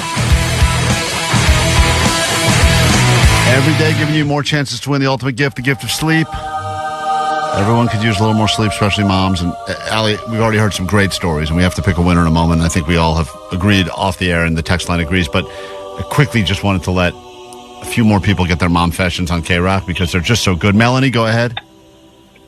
So, hi, good morning. Good morning. So, my mom confession is I never actually admitted when I stopped pumping. So, I can take that free time, that extra time to catch up on sleep. I did this with my husband, and I'm just confessing that now to him and at work. So you would at work, you would go into the, quote, pump room for new moms to pump out some, but you weren't actually pumping. You would just go down there and take a nap or whatever? Yeah, so I did. I was doing that for months, but... Oh, my God. That's amazing. My kid's 4, but I'm still breastfeeding. They're still pumping. And by the way, those rooms are great because they're windowless rooms. No one's allowed to bother you in there. Ultimate privacy. Right. I don't think I took advantage of that room as much as I could you have in made this the building. pump room you turned into your egg room where you went and ate your stinky eggs, which was a big mistake on your part. Michelle, we give you the last word, then we have to make a decision. Go ahead.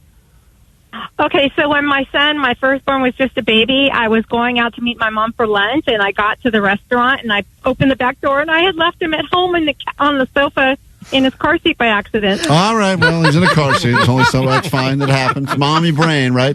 All right, Allie, we've heard a lot of stories. Man, yeah, there's some good ones on the text line, too. 714, I've never told my husband that the kid that we have is not his. Another person said... my wife used to tell our kids that when the music is playing on the ice cream truck, it means that they're out of ice cream. Oh, that's a great line. Poor kid, their whole life. Every truck is out. They're all out. No ice cream. That's the alarm that means we're out of ice cream. So funny. But I think that, especially on the text line as well, a lot of people rooting for the Jessica Eaton Fire mom. Yeah, hey, Jessica, you're on the phone now. Hey, your kids are back in the car now? Yeah. Okay. What would you like to? Hi, kids. We got our bagels. Hi. Your mom has something she would like to tell you guys. We're on KROQ right now, this is messed up. I would just like to say I would not have called in this confession if I knew we were going to have to talk about this openly. All right. All right. Chill. So you guys, when the fire. Yeah. Okay. Yeah, we know everything. Oh my God, not the bagels going. So you know how sometimes we talk about how you guys have too much stuff, like we collect too many, toys and things. And we talked about how the fire, unfortunately, like the smoke got in and the chemicals damaged all your toys and stuff. All right, so actually there was not. What? Okay, stop. You did not know it. You're full. Knew it. No. So, most of the stuff, we just kind of, it had to go. It was too much stuff, right? It was.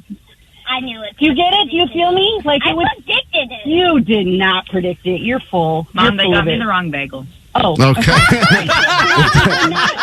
More importantly, I'm eating the wrong bagel. He got over it quickly. All right. Guys, what your mom is trying to tell you is that none of your toys were damaged by the fire. She just threw them out. Yeah. Predicted it. Okay. All right. What does that say about me that he says they predicted this? Well, it says a lot. Hey, Mom, congratulations. Jessica, first of all, guys, kids, don't worry about getting your mom anything for Mother's Day because she just got herself the gift of sleep, which is really the ultimate gift. You'll still get her something for Mother's Day. Yeah, they're off the hook. That's fine. Go throw out her stuff like she threw out your stuff. Hold on one second, Jessica. Thank you. They don't care. You'll get. The guy's just so upset his bagel's wrong. That's a poppy seed. Tempur-Pedic pillow is yours, and we'll hopefully call you back Friday and tell you the good news if you win yourself the entire new mattress and the one-night stay at Passaic Hotel Spa, Huntington Beach. Man, that was eventful. That was great. Quick break. More show after this.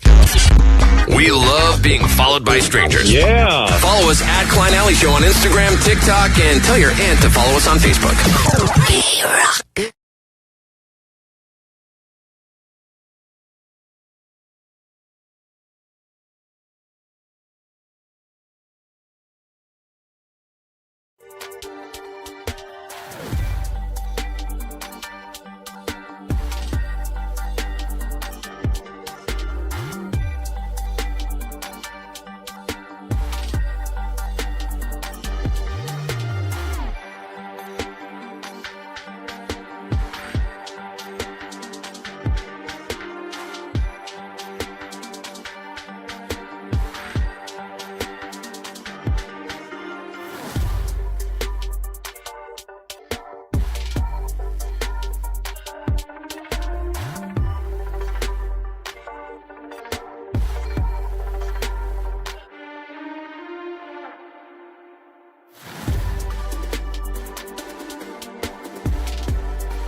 hour, Klein Alley Show. Next hour, I can't believe it's happening, but one of our most recent menu redos is going to become a reality, and we will figure out what it looks like. We partnered up with Yeasty Boys, and they accepted Allie's pitch for the Gagel, the world's first gay bagel.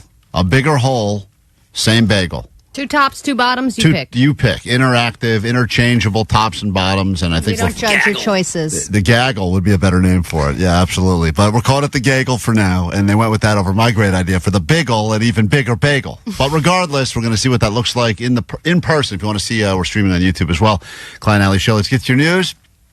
Then a brand new hour of the show can begin, and we have the actual audio of Pantyhose Greg set at the Ice House, where he mentioned our show over and over and over again and lost the crowd a little bit more along the way. The actual audio, it will be the cringiest thing we've done, which is saying a lot. I can't wait for this. Get to that coming up. Well, you're no longer his manager, Jake. You've been fired. But I'm going to get him re-signed. Get Pantyhose Greg on the phone, Vanessa, so he can give us some commentary to go with his actual audio, which we have the clip. We'll get into all that in about 5 minutes here on KROQ. But first, your news. Grab your Adderall. It's time for ADD News. All right, it's Diddy time. The trial has officially begun. We are in the jury selection process. This trial will last about 8 weeks, and it will not be televised, meaning that we have to rely on those weird little chalk drawings to figure out what's going on. And there were several chalk drawings that were released yesterday. It can't be what Diddy actually looks like. It does not look like him at all. But in the jury questioning... Since Diddy's involved, they should go from chalk drawings to oil painting. That's true. Point. That would be so much better. They can only use his oil. Right. This is another oil painting sketch of And Diddy. this is vanilla-scented oil. Oh, great. That would take so long. We're also getting a glimpse as to what celebrities might be involved in this trial, because jury members were asked if they were familiar with Michael B. Jordan, Kanye West, Mike Myers, and Kid Cudi, just to name a few, and all they were Come back getting... here, Diddy. Well, Omar, calm down. Hey. Yeah, Omar's excited You're about out. this as well. Get Not a out. juror. Not a juror. Come back here, Diddy. They were given a list of 190 names and asked if they were familiar with any of them. But some of the people that they have not dismissed are interesting, because one woman is a 30-year-old manager at a sports facility, and she shared her love of watching New Girl and Gilmore Girls. Oh, Vanessa. And another woman who's 42 years old and a dietary aide at a nursing home expressed how she'd rather read Harry Potter than the news. So they're looking for people that know nothing about Diddy. About right? anything. But they did also not excuse some people that said they were a big fan of 90s rap. So they want to find people that maybe were big fans of Diddy potentially and would be more sympathetic towards him. They should understand, anyone who claims I'm unfamiliar with Diddy is clearly lying because they want to get on the jury. Yeah, I mean, who is not familiar? Or if you're not familiar, you are so out of touch that I don't know if And you're a regular part of society. This is the biggest problem with jury selection in general. With such a high-profile case. But also, they are looking for... I've been on a few of those, dismissed as jurors, and I see who they keep around. They are like, a lot of times, they are the dumbest of the dumb, because you need to be so unaware of everything. Right. I never heard You have to be of so dumb not to get out of jury duty. Right, that's the other thing. Yes, Who do they're you dumb. want? They're double dumb. They're deciding your fate, or potentially the fate of somebody, and they are so stupid they couldn't even come up with a good excuse, or just rip the thing up and pretend they never got it. That's crazy. All the smart people did that. Right. That's what the smart people do. Yeah. All right, believe it or not, I have 2 local bathroom stories. Totally unrelated. One funny, one not. I'll start with the funny one. In Santa Monica, there is a beach bathroom that is causing a lot of problems and a lot of money for the city. In all, this public bathroom is costing the city $10,000 a month, and it's one of those public beach bathrooms at Tower 26, and it's costing them so much money because it is getting intentionally clogged constantly. Apparently, there's one person who is jamming up the toilet every single time it gets unclogged with everything We're from going to rehire beer mug. clothes to stroller wheels to all kinds of random stuff just being put in the toilet and clogging it. And every time they have to unclog it, it costs them $1,500. So this person is clogging it so much that they've had to close down those bathrooms. This is, once again, the city that is paying way too much with our money, because does not cost you $1,500. I've had everything in my toilet, everything you can imagine. Oh my God, we could find somebody for $200. Yeah, TaskRabbit, Santa Monica, do it. Right, you're overpaying to unclog this toilet. But that all being said, that's why you got to put more cameras in bathrooms. Am I right? No. Oh. That's my other story. Oh, good. This is the not funny one. There's a popular dance studio in Hermosa Beach, and they just found a bunch of toilet cams in there, which is really disgusting and highly problematic. There are thousands of people who are members of this dance studio, and they range from ages 2 to 18. Once they actually found the cameras, they notified all the parents that same day, and of course they were able to remove them and everything, and now they have to figure out who the hell did this. But I'm like, in all the advancements that we've made with like the weird stuff that people are into and how much access we have to that stuff, why are you still doing toilet cams? Right. Like, what is so exciting about that one thing? Is it just the secrecy of it, the fact that nobody knows, the fact that you don't It's know? the voyeurism for sure.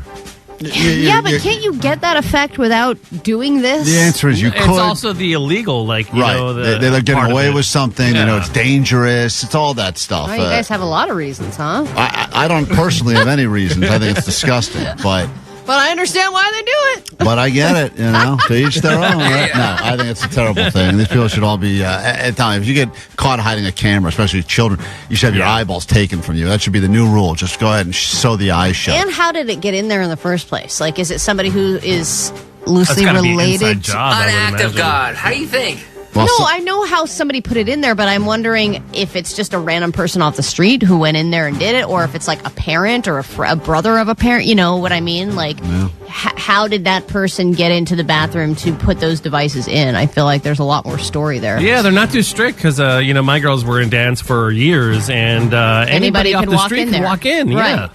All right, believe it or not, I have another story about cats. And I believe I it. think I believe it, Allie. But it actually could involve dogs, too, or just pets in general. Would you give up years of your own life to add years to the life of your own pet? No. Sounds... Heartbeat. Dude. See, that seems insane to me. I would never do that. But apparently I'm in the minority. 56%. Yeah, you have a kid. It's different. Oh, so when you have a kid, you think that it changes your values? Totally. Yeah, So you got to stay around for 56% your of kid. people... But Jake's got nothing, so he's got that dog. Exactly. 56% of people say they would gladly take years off of their own life if it meant they could add to the lifespan of their own pet. I think it's one of those hypothetical things you can say that, but then when the reality is, let's go, the people go, well... Taking years off your life now, I'm like, yeah, sure, for what? $1 million? Can I take years off of my dog's life? Yeah, There's To a add to way I yours? could do that. We get into a brand new hour of the show right now. Here we go. Klein Alley Show. 106.7 KROQ FM in HD Pasadena, Los Angeles, Orange County. This is the world famous KROQ. All right, YouTube, Just Like Heaven Festival. We got those tickets coming up in about an hour exactly. Vampire Weekend, Empire of the Sun, Block Party, TV on the radio, Group Love, and so many more. There's the complete lineup. You can check it out on the socials. We get you in at 9 a.m. this morning, and then you'll have more chances to win your way in all day long here on KROQ. This hour, we will meet the Gagel for the first time ever. It's the world's first gay bagel. Allie came up with the concept, and Yeasty Boys is going to bring it to reality. We will see what it looks like, the prototype for our approval, and then that'll officially be an item on the menu. Not since the Hamdogger have we had such a big, potential, massive hit on our hands for a little menu redo action. In moments, though, we've got the great Pantyhose Greg, who's on the phone right now. We have the audio. Pantyhose Greg, your Cool Beans comedy instructor, gave us the audio of your set at the Ice House. Yeah, you guys are doing things behind my back, but I don't mind. I think that was really nice of him to do that. How do you think your set went before we listened to it? Well, I felt like I did pretty good. People seemed to like it. My family and friends liked it. People were applauding. I mean, I need to get a better joke writer. I need to get better material. But besides that, I'm going right to the top. Right. Are you sure you want to fire me? You fired Jake as your manager yesterday because you didn't show up to your only comedy appearance ever. But you say the only thing standing between you and success is better jokes and better writing. Yeah, and Jake, he never even called me. He's just playing. He's playing the joke. He's not serious. All right, so I don't think... Well, that's most managers and agents, all right? Hang on right now. It's a typical fight that happens in this town. My manager's not doing enough for me. I'm the talent, right? I get it. Fine, find another person to sign you. That's how it goes. Greg, in a moment, we're going to play you one of your favorite songs, I'm sure, which is Hash Pipe from Weezer, because Greg is always high. And then we will get into the actual comedy, insert comedy. It's his set from the Ice House, and you will not want to miss it. It's next.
Breaking festival news, Austin City Limits lineup has just dropped. I know there's a lot of festival announcements. Lots going on. We get you into Just Like Heaven Festival in less than an hour. Vampire Weekend and more. If you want to see the Austin City Limits one, head over to the socials. Klein Alley Show. You can find them there. Pantyhose Greg did some comedy. I don't know if the show inspired him. Pantyhose Greg, this was your first time ever doing stand-up on stage in front of people, right? Wait, what's that, Klein? I'm on the can. What'd you say? Oh, my God. Oh, my God. This is... Pantyhose Greg finds a toilet cam. Yeah, he sure does. I gotta remember this moment. All right, Pantyhose Greg, we're just gonna listen to your set. We'll come to you if we need any sort of clarity, okay? Okay, great. See? He already has better joke writers. He's already getting better. He's going straight to the... So this was Pantyhose Greg. He's part of he did a Cool Beans comedy class. He got to perform at the Ice House. And this happened. And I want to warn you, it's not great. But let's go ahead and predict how many times he mentions our show during his set. Something we asked him to please not do. All right, let's keep going for your next comedian, Pantyhose Greg.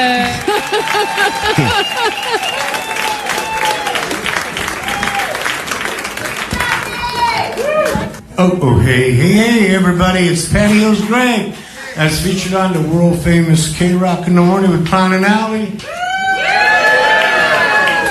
They told me not to say that.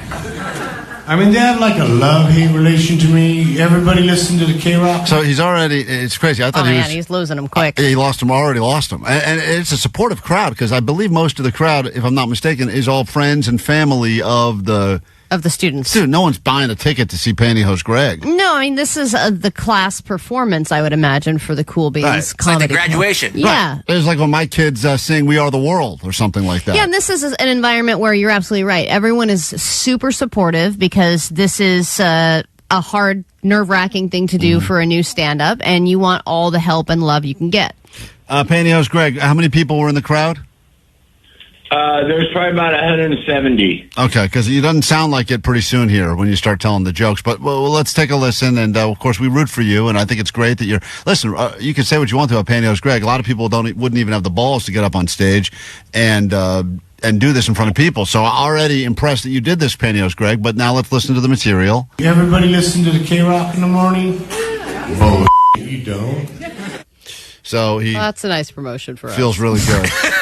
Somehow we were the biggest bomb of the set, and we weren't even there. So I know one person clapped and he still called BS. I know. He was like, no, you don't. All right, so here we go. It's the second Even that mention. supportive woo lady has been silenced. I'm the one who's up in the middle of the night that calls the goat line, and then they put me on in the morning. I'm very popular. Do you know what this is? No. Well, let me tell you all these niche things then that you won't understand about KROQ or Klein Alley Show. None of you listen to the show. Great. Well, I call the goat line in the middle of the night. I don't know what this guy's rambling about, but once again, he was introduced a moment ago as Pantyhose Greg. So, anyway, here you go. Let's let his material play out. Greg's list.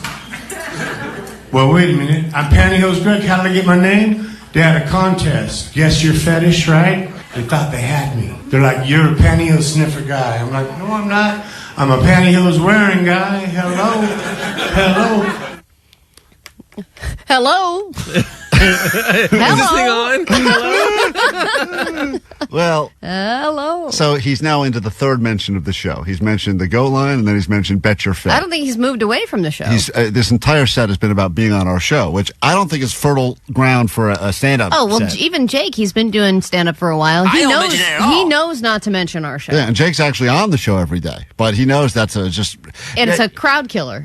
Pantyhose Greg, are you wearing the pantyhose? I know you had a pair with you. I'm looking at some of this video. You're holding pantyhose, but are you wearing them? Out as a prop than wearing them. It's always good to have a prop. Right. Prop comedy is where it's at. Here he is explaining his pantyhose stuff to the crowd. Tonight's really interesting because I invited, I don't know you. Anyways, I invited my family and friends. It's like a funeral that, we aren't at a funeral, but they all showed up anyway. In fact, the bus driver's here from the Metro, and he brought a date. So, thank you for coming out tonight. Is that true? It's not a funeral, but you are dying up there. Pantyhose Greg, the bus driver that takes the bus you ride on every day was there to support you? Yeah, not only is he really handsome, he's a big guy, he's really nice. Oh, that's cool. He came to support Metro you. guy came. All right, so here we go. Listen, people say, you get nervous before you go on stage. Well, it's kind of the Two first people time say and I that. really wasn't that nervous. My heart was beating just a little bit. Anyways, over there I saw a lady wearing pantyhose, the only one in here wearing pantyhose. So now he's decided to really double down on his shtick, which is that he's the guy wearing pantyhose. Well, look, So they say to find your focus niche, on right. what you know and focus on the interesting things about you So- and talk about yourself. And this is an interesting tidbit about Pantyhose Greg, is Right. he is a pantyhose wearing guy. Right, and he finds one person in this crowd of 170 wearing pantyhose, and he decides, great, I'm going to just focus on this person. Does anyone here not know what pantyhose are? Do I have to clarify with maybe a prop? I brought the pantyhose. So I'm going to say at this This point, is the crowd work section. yeah, he's doing crowd work. I like it. He's like a real modern day Matt Rife, and it's not going great. But they ripped it a little bit. They've been calling me morbidly obese. Isn't that an awful thing to say to someone that you're morbidly obese, dude? Jeez, my friend. Anyways, I'm morbidly obese. So he's got his act down. That was not too bad, man. I thought that was the best part. Hey, Pantyhose Greg, you're winning the crowd on this side of things. All right. I really like that. You know, when you guys did the poll, 80% of them said, hell yeah, I'll go see Pantyhose Greg's stand-up act. Listen, I'm just smoking some marijuana, enjoying the show. Well, and to give you a compliment, Pantyhose Greg, some of this video that I've seen, you look really good. I think a lot of people thought you would look like you had just been living under a bridge, but you look very clean cut and you look nice, Pantyhose Greg.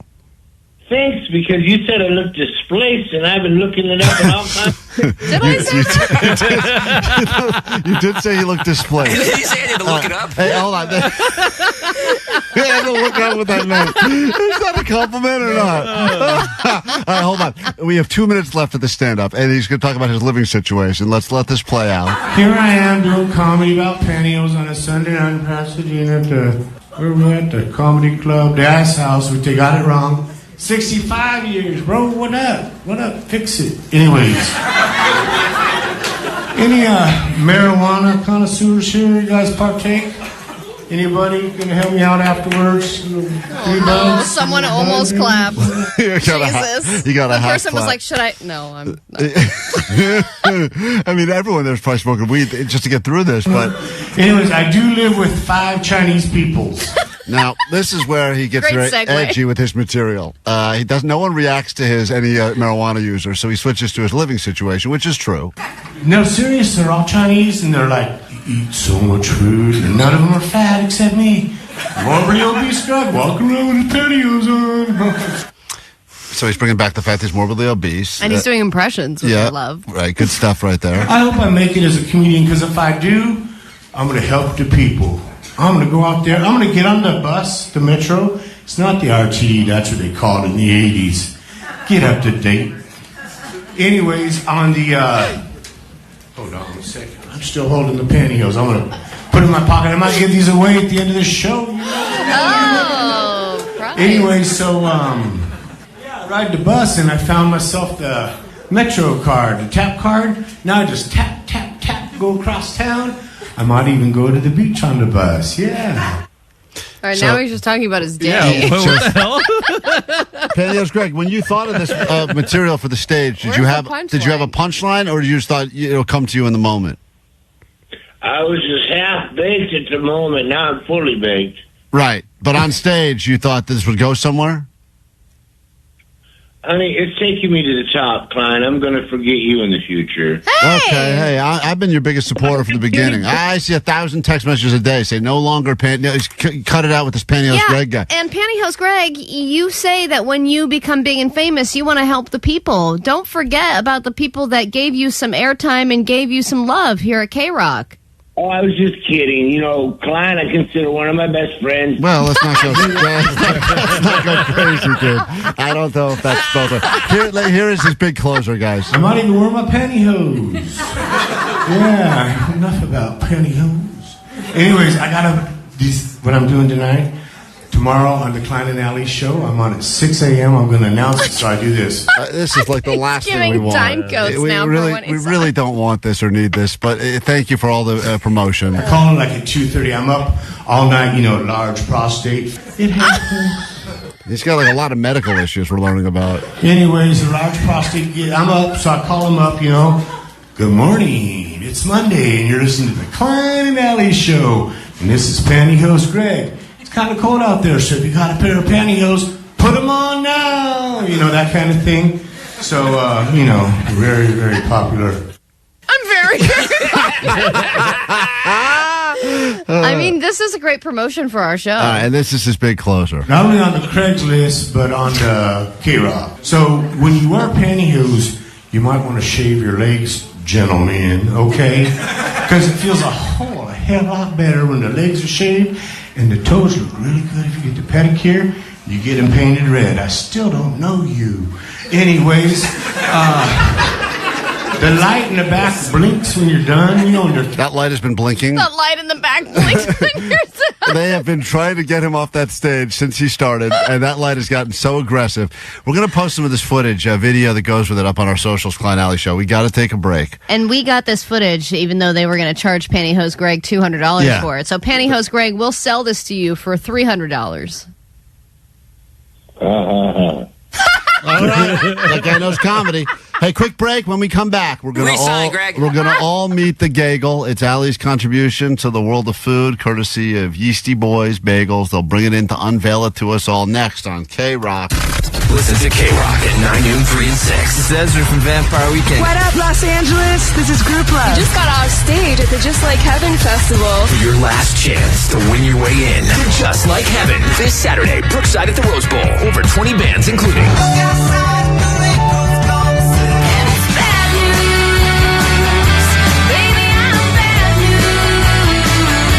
Vampire Weekend, the return of Rilo Kiley, Empire of the Sun, Block Party.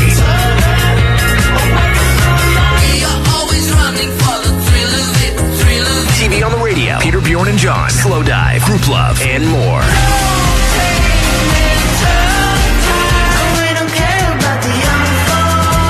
Keep it on KROQ to score tickets, courtesy of Golden Voice. Feels good to be free on the world famous KROQ.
Ali Show. Find us on KROQ's YouTube.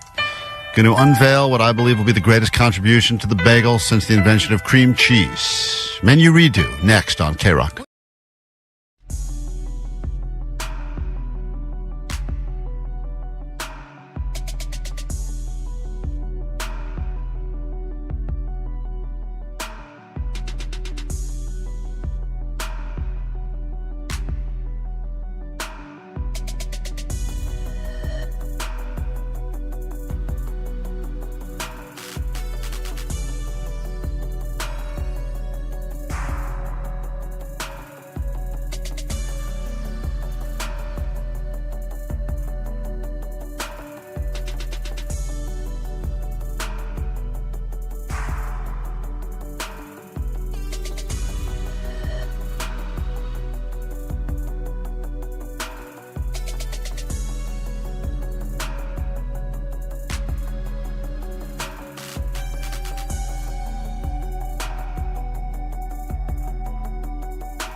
You say that's a good idea. How did that begin? You are about to witness the birth of a good idea. Could potentially be a bad idea. We think it's a good idea. It started as a menu redo when we were chatting with Evan, founder of Yeasty Boys Bagels. You've seen their trucks, obviously, all over the place, from downtown L.A. to Highland Park, Melrose Place, Studio City, Venice. They're everywhere. And they were just recently, a couple of weekends at Coachella, Stagecoach. They're wherever good food is, and their bagels are great. We've had them historically for a while, but We pitched them menu redos like we've done in the past, and Evan heard a lot of our ideas. He's now sitting in the KROQ studios. Good morning, Evan. Thank you for being here. Good morning. Thanks for having me. And, your crew is hard at work. They start working 10 o'clock at night. They make bagels all night, overnight, so they're fresh and ready to go in the morning. Sounds like a great night. Great night of making Smells bagels. amazing. Smells good, and the bagels are delicious. It probably didn't need to be improved upon, but we did come.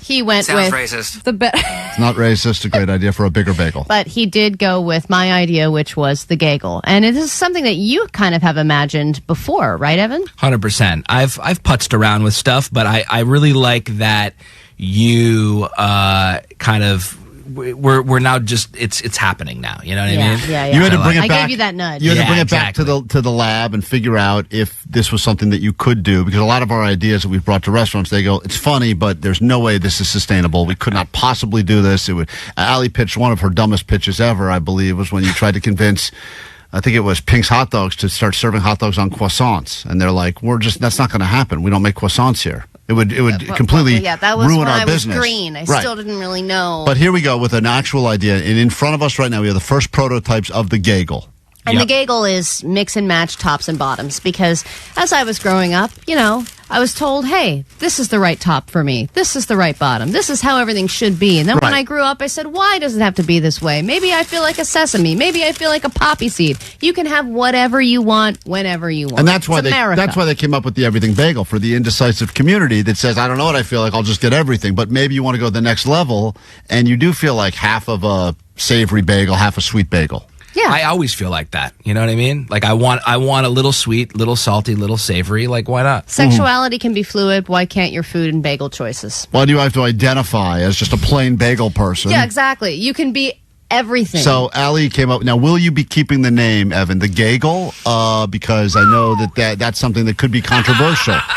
That whistle says a lot. Let's. He's speaking in gay language. I got to take it back to the team on that one. You know, the gagel, but we will definitely put the disclaimer on the bottom. You know what I mean? That Allie is gay. Yeah, that Allie is gay. Super gay. And you should also mention. She said flaming. On the outside of a truck. Yeah, we served the gagel and underneath asterisk, Allie's super gay. You should also mention she's getting another cat, which even helps the story. Wow, okay, so here's what we got. So what are we going to try right now? All right, so the first one is just this is just the basic cream cheese, but it's half blueberry bagel, half egg everything. Whoa. And I put a little butter and just a plain cream cheese in here, so you can kind of get a little sweet, little salty, And did you make the holes bigger on the gagel or no? Same size holes. They're pretty. I mean, they're pretty big. They are they're big. pretty big. Okay. I gotta say that's important as well. Now, and just so this is the first ever. What we're eating now is the first ever gagel. And as you can see, it's almost like one of the because we hand roll them, so one of the bagels is even bigger than the other half. So it's like it's custom. That's awesome. One's a bear and one's a twink. Exactly. Jake, do you think this looks good? Yeah, it looks awesome. Because it is weird in some ways. Yeah. Because you'd almost. Do you like? Because it feels different. Because it's an abomination to the god, is what it is, and these bagels. These bagels will be cooked internally in hell, is what you should say on the side of the truck. So this is Allie's idea. This is once again the first ever bite we're going to try of what she's calling the gagel. Now it's interesting. I would not eat it the way you just ate it, Allie. Allie just bit in. Right. I would do a break. I would break in half. Is what I would do. I would do both. I would try them both ways. I think I would break in half and separate it like the good Lord intended, and then I would take a bite of go like. Both ways, Klein. I would go like this right here. Try the just the savory Are you part. going to put them in your mouth at the same time? I'm gonna slap myself on the face with them, and that's how you eat a gagel right there. And I didn't toast them. They're still semi-freshy, so I was like, I'm not going to putz around with the those toaster. are really good. I think you got $1 million, maybe even $1 billion idea here. Wow, need that audio. What's interesting is that I wouldn't go for a blueberry bagel. Right. That's just not who I am. I'm more of an egg lady. Right. Klein knows this. She got her own room where she eats her stinky eggs she brings in. Having these both together really does, they complement each other. It's like you can taste both of them in a better way. What's interesting, too, Evan, from Yeasty Boys in here to unveil the gagel for the first time, is that if I saw someone eating that, I would be intrigued by just, it's off-putting to the eye. Just like when two men hold hands and whatever. Yeah. And you see it and you go, What the hell's going on there? That looks different. That can't be okay. It's also like it's got a nice color, like that egg. You know what I mean with the blueberry. It's like a nice, like you're like, wow, what is that bagel? So, exactly. So is the concept if you decide so the Gagel is officially going to come to the truck. We don't know if it's going to be called the Gagel or not. I think it should be, but why not? People can decide however they want to mix and match themselves, or are you going to have like certain combos where you're trying to dictate how it goes? I brought some combos that I thought were pretty sexy. So we'll see. You know, we'll see which ones. But because anybody can make anything they want on our that's the menu. We have some sandwiches, but like honestly, there's 1,000 variations. Just like you can go get it in and out. Like it's like that was my hope and dream. That people would be creating their own. Yeah, thing. So whatever you want. You know but I mean, you're the expert. You know what flavors would go well together, and you've tried millions of different bagels. Millions. Tell us now, for people that are asking, there's a lot of people on the text line saying, I'm in, where can I get myself a Gagel? Right. I'm in, then out, and I'm in and out. Yeah. What's this next combination before you announce the big news now? So, you know what? This one, I believe this is strawberry cream cheese with a sesame bagel and something that I wouldn't normally eat, but it's a cinnamon raisin bagel. Wow. Combined together. So 323 bagel enthusiast and homosexual on the text line. Great. The holes should actually be tighter, not bigger on the Gagel. That's a request. Could you figure out a way to make the holes actually smaller? Or appear smaller at first and then get bigger. We can make them smaller, but you know we like to go big here.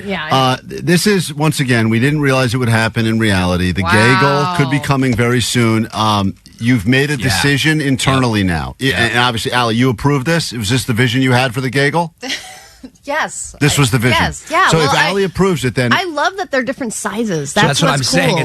It's like you know, custom. Right. Yeah. And this is strawberry cream cheese with a sesame top and a cinnamon raisin bottom. Yep. Wouldn't expect that. No. Once again, abomination to the Lord, but Allie's into it, so we go with it. And Evan is here to announce, and this is very exciting. Allie, you don't even know this yet, but he's made a decision as to when the Gagel will be available. Tell him. This is your announcement. This is your announcement. Pride Month, June. No way! 100%. It's going to be the official bagel of Pride Month. Yes. It's called the Gagel. Yes. And it will be available. At the very least, I think you're going to try it out at the, let me see here, the Studio City truck. Studio City, yep. And if it goes well there, nationwide, baby. Nationwide, we're taking this thing. So there you have it. Big Allie, congratulations. Thank you. This is You've delicious. done it. Yeasty Boys. Which one do you like better so far? Great I like bagels. this one. Yeah, that's my jam right Yeah. there. I got to try these. I got to play a song so I can eat all this. Come on, eat that fruit. Let me Evan, thank you, by the way, for being here. Happy early birthday, Yeasty Boys Bagels. Thanks for being good partners and agreeing to do the menu redo with us here on KROQ. So good. The Gagel coming soon in the month of June for Pride Month. Again. Coming all over the place, these bagels. Here we go. That's exciting. Menu redo. Thank you, Evan. Klein Alley Show continues next right here on the World Famous KROQ.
you think I love Costco and I love pizza. I'm a pretty simple guy to figure out. Benihana has always been, as long as you've known me, and as long as I can remember, one of my absolute favorite places in the world. Everything about that place. I Which really, is weird because that's a basic bitch kind of place. I know, dude, but I love...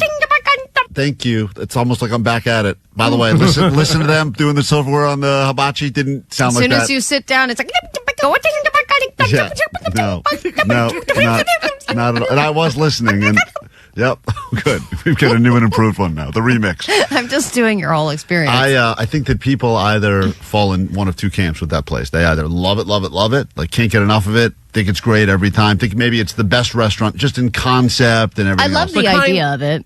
Correct me if I'm wrong. Didn't they have to pull back a bunch of the tricks? Yeah, they did, Omar. And I'll you tell see, you, that's my problem with it. Not only that, flip me shrimp, man. no, they won't do it. Yeah, Right. won't even do it. And Why then won't they flip the shrimp? Because someone fell over and banged their head, and then they got sued. And I think one person got a third-degree burn in their eyeball because they tried to catch the shrimp on their eyeball, and that was always fun. But Them's the breaks, dude. Them's right? the breaks, and then they replaced the flipping of the shrimp with the lamest trick ever, which is they pull out one of those laser lights like you'd use to play with a cat, and they just hold it on the table and go dance party, dance party, and they just hold it on the table and go dance party, dance party. Yeah, it's so stupid. And what about the onion volcano? Yeah, That's dumb too. They say what now? They say dance party, dance party. What kind of alternative? Why do you like this place? Okay, here's my point. You like the dance What party? should we do other than flip shrimp? This is my point. Well, we gotta say something when we do the laser pointer. What are we gonna say? That's what the guys You dance? You do your little shimmy? Dude? No, I don't dance. I think when he says dance party, he moves the rice around on the the rice is dancing. The point is. You already sound like you're out on this place. Okay, I think this weekend, I've accepted the fact that I'm now out on Benihana. It took you this long? Yeah, Because you hate dancing. because I hate dance parties. This guy goes dance party, dance party. That's it for me. Don't move the rice I'm around done. and make me at a party. I'm not. I didn't come here. If I was at a dance party, I wouldn't be sitting here at this hibachi, sir. And it's sad for me to say that because I never thought. Maybe it's a band that you loved. I mean, we're passionate about it. And then you just one day, I don't know, just decided, I guess I'm over. Maybe it's this show for some people. What did you not like though, really? Is the food, the food's not good. The food is consistently the food, the shrimp, I mean, the fried rice they do with all the giant ladlefuls of garlic butter. They can do no wrong as far as I'm concerned. People make the argument about that place that sometimes it's kind of it's a gross. You've accepted the fact that you're sitting around this community table. You're at like a Chuck E. Cheese, essentially. I used to always argue as a different category. And by the way, not cheap, not cheap at all. How much was it for two people? I went with my two kids because my wife hates it. She's already said, I'm done with In-N-Out. I mean, I'm done with Benihana. I'm done. She goes, it's gross. I always feel lousy afterwards. Whatever outfit I wear that I pretty much have to burn afterwards because you cannot get the smell out ever. And it's awkward. So she was out of town. So I took the kids, and for the three of us, and they got kids' meals. And nothing special, nothing fancy. And I got a regular meal, and I want to say about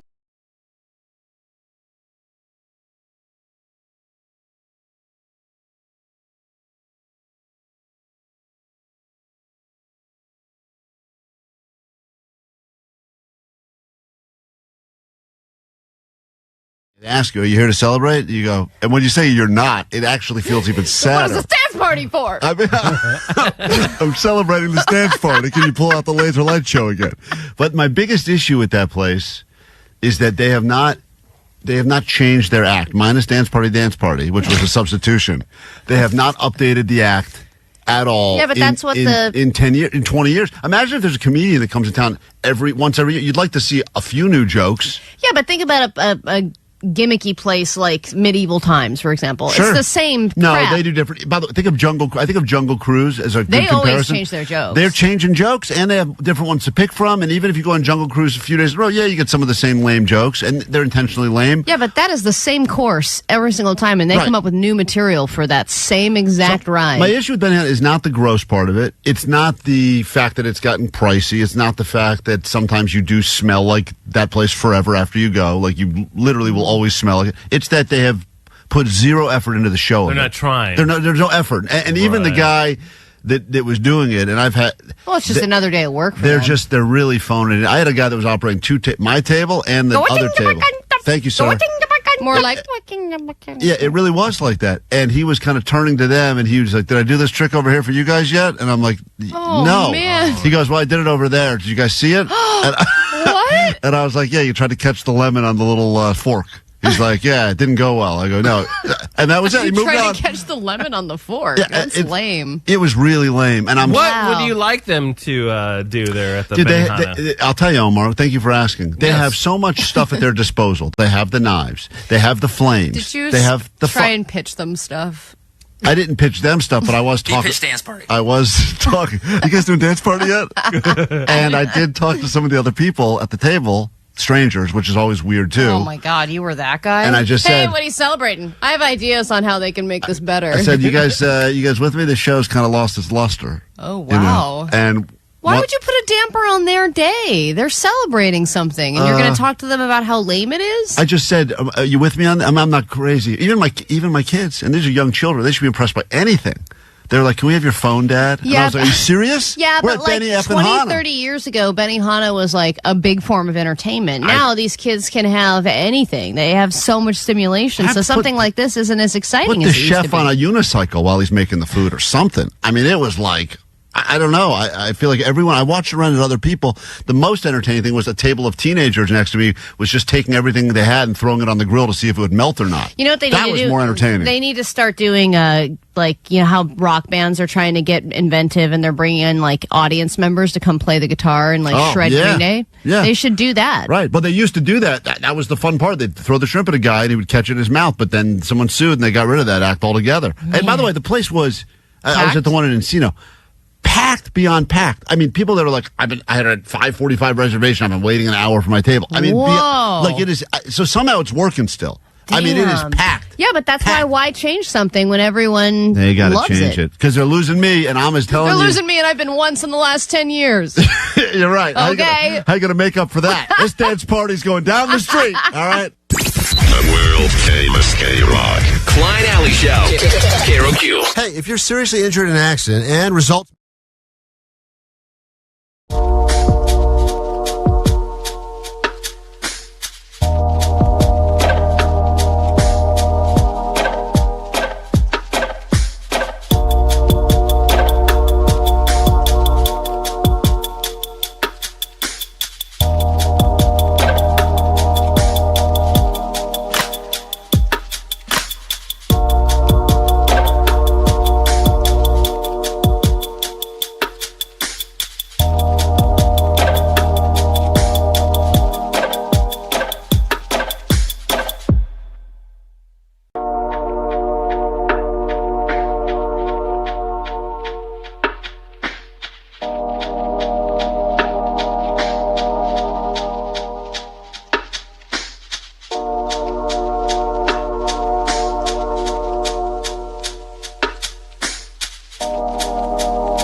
GMT, headliners of your Just Like Heaven festival from a few years ago. And in about 3 minutes, we will get you into this year's festival with Vampire Weekend and Empire of the Sun, Block Party, TV on the Radio, and so much more. Rilo Kylie will be there as well. Rilo Kylie, you will be in, and we will make that happen for you just after your ADD news. If you'd like to win, just be caller 20, 800-520-1067 when we tell you to call, which will be coming up in moments. But first, grab your Adderall. It's time for ADD News. All right, Jennifer Aniston is okay. Her and her face were unharmed, but her gate is not okay because an intruder rammed into it. This is her $21 million Los Angeles mansion in Bel Air.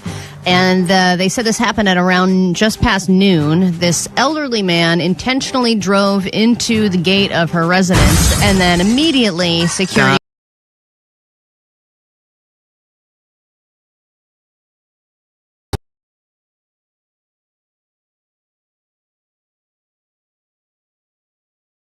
intentionally did this. Easily see an elderly man making a wrong turn and being like, whoopsie, and just Big going time. right into that gate and then trying to bend. Then all of a sudden there's like a security guard with a gun in his face and he's like, this isn't bingo. right, well, he wanted to meet Jennifer Aniston, right? Did he know it was her house? They're saying it was intentional. So if Right. they're saying that, then obviously he did know and was trying to vandalize her house or trying to get into her house. I'm surprised this doesn't happen more often because everyone knows where all the celebrities live. Yeah, they sell those maps all over the place. Figure it out. Yeah. Pick up a map. But I guess most people, I guess they would like to assume, don't want to necessarily go to jail for, attempted invasion, home invasion, or whatever they call that, destruction of property. In this particular case, though, old guy, you wonder if he's like a super fan of Aniston particularly, or guy that just had rental car, paid the insurance, wanted to get maximum value on the insurance, so decided let's mess just this wanted car to go up. for a joyride. Yeah, you never know. Yeah. But Well, it was a the big gate story. is really the only view into the house because all those really nice houses, they pay millions of dollars for those giant tall Hedges. shrubs. Oh Yeah. my God, I've never seen hedges so high. Those Yeah. giant cypress trees. When I No had one sells more of those than here in LA. LA, they love privacy. There's no better shrub than a privacy shrub. I know, but then Hollywood's like, haha, we have drones. And this is where they get you. We by can the- watch you from the top. When you get a privacy shrub, if you want it ready to go, pre-privacy, it's very expensive. But then they'll give you like, hey, look, if you want to just pay pennies on the dollar, we'll give you one right now. But it's going to take 80 years before you get any sort of privacy. It's funny because Katie mentioned that. She was like, we should get those cypress trees. I was like, Oh, those no, things- those things are crazy. She was like, yeah, but if you buy them when they're small, they're like $10. And I was Yeah. like, yeah, but Yeah, and by then- the time right, you're we'll done. be long gone by You're the dead. time they're actually mature enough to cover our house. And what are we trying to hide anyway? I think There are, man, I wish I could remember the name of the plant. I have some, they're called Indian something or other. It took 5 years, but they look amazing. 5 years, though. Yeah, 5 years. That means you can't do anything. You can't do anything shameful for 5 years, or your neighbors will see. Yeah, I want to tan naked, but I need to wait five more years. 5 years, neighbors. All right, the conclave officially starts tomorrow. The Cardinals have begun living in seclusion. The process of voting on the Pope is one of the most profound and secretive processes in the world as they decide who will be the next new leader of a church that has 1.3 billion members. The Cardinals were walking through the square. They were all looking like total rock stars. They were getting out of cars with blacked out windows. They had news crews shoving mics in their faces, asking for any comment on who they think the next pope might be. Some of them were even switching out into plain clothes and disappearing into the crowd to try and alleviate some of the attention that they're getting leading up to this moment. But now they're getting ready to go into the Sistine Chapel. They're going to close the doors. They're all going to talk a lot. And this is one of the most diverse showings of a conclave, 70 different countries. But some of them, what's interesting is they're like blocking votes. Like, okay, me and 21 other popes or cardinals, we're all going to vote for this guy. Sure, it's like a Everyone's reality show. creating alliances. Yeah. So it really is going to be kind of just like a Game of Thrones battle. Right, because if you know that you help get the Pope elected or whatever they decide to do, then What are he's they got- gonna do he- for me? He's got a sweet, cushy gig. He's like, look, you want to eat a little bit more wafer of Christ tomorrow? Well, I'll take care of you. That's their only bargaining Yeah, chip is who gets you more want more wafer. wafer? You can have more wafer. Just give me your vote. Throw in a 12-year-old. That's what I would do. All right, and then we have our Austin City Limits lineup. The most exciting headliner that I'm looking at on this lineup is The Strokes, who Whoa. don't perform live that often. It's one of the only KROQ bands I have not seen yet. I'm excited. Hosier, Doechii, Sabrina Carpenter, Luke Combs, Doja Cat, those are all your headliners. And then we have Cage the Elephant, Empire of the Sun, You've also got Rilo Kiley again. They're going to be at Just Like Heaven, and they're going to be again at Austin City Limits. You got Modest Mouse, Wet Leg. We'll post. I think we've got the lineup on our Instagram at Klein Alley Show. Passion Pit, The Dare.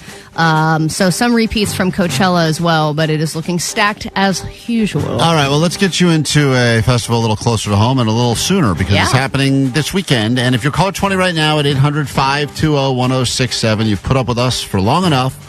Let's send you to Brookside at the Rose Bowl for Just Like Heaven, happening this weekend. And you are in if you are caller 20 now at 800-520-1067. Let's go. Klein Alley Show. 106.7 KROQ FM in HD Pasadena, Los Angeles, Orange County. This is the world famous KROQ. Good morning and welcome to your KROQ. We are Klein Alley Show. I'm Klein. That's Allie. Hi. You got the DJ Omar Khan right there. Jake the Nerd in the back room, feverishly answering these calls as we speak. You have Vanessa, also known as Vanessa, and Postmaster Johnny.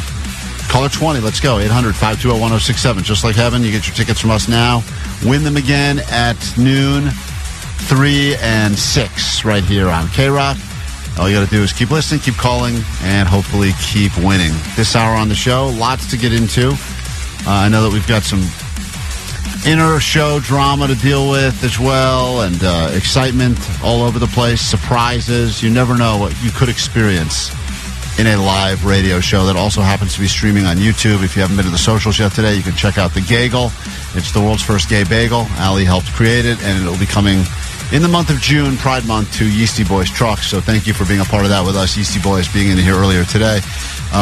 Let's go ahead and grab a winner, give away these tickets, make one person's life better, and instantly anger thousands of others. But congratulations if your name is Jacob in Riverside. Good morning. Oh, hell yeah. Sweet dibs. Sweet dibs, Jacob Riverside. You are caller 20, which means you're going to Just Like Heaven this weekend. Oh, hell yeah. Can I get some rock pants while I'm on there? You want rock pants? You got some rock pants? We'll give you rock pants. Thanks for asking. Get that guy some Klein Alley Show branded rock pants, also known by others as a diaper, so he doesn't miss his favorite bands. I know these were very popular at Coachella, but I don't see why they shouldn't make their way to other festivals. Yeah, people are trying to normalize diaper wearing all over the place. Hold on one second, Jacob. We have two options for rock pants. Extra, extra large or extra, extra, extra large? One of each.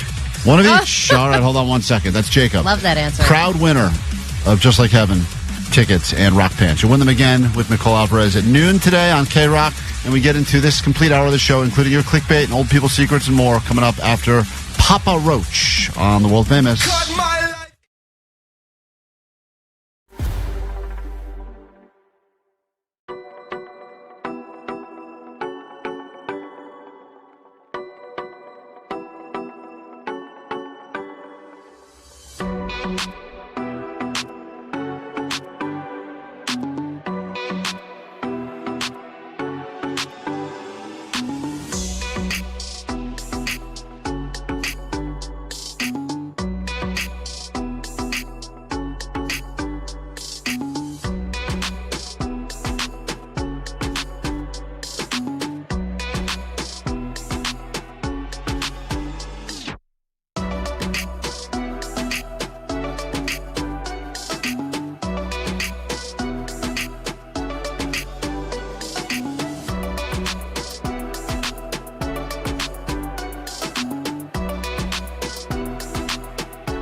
This single question can instantly reveal whether or not your marriage is over. That is one of the many things we will tackle in this exciting edition of Clickbait, including where in your house is a burglar most likely to look to break in first. Good questions. The internet designed for two reasons only. Clickbait, masturbate. We can only do one of them on the radio. It's time for Clickbait. Here we go.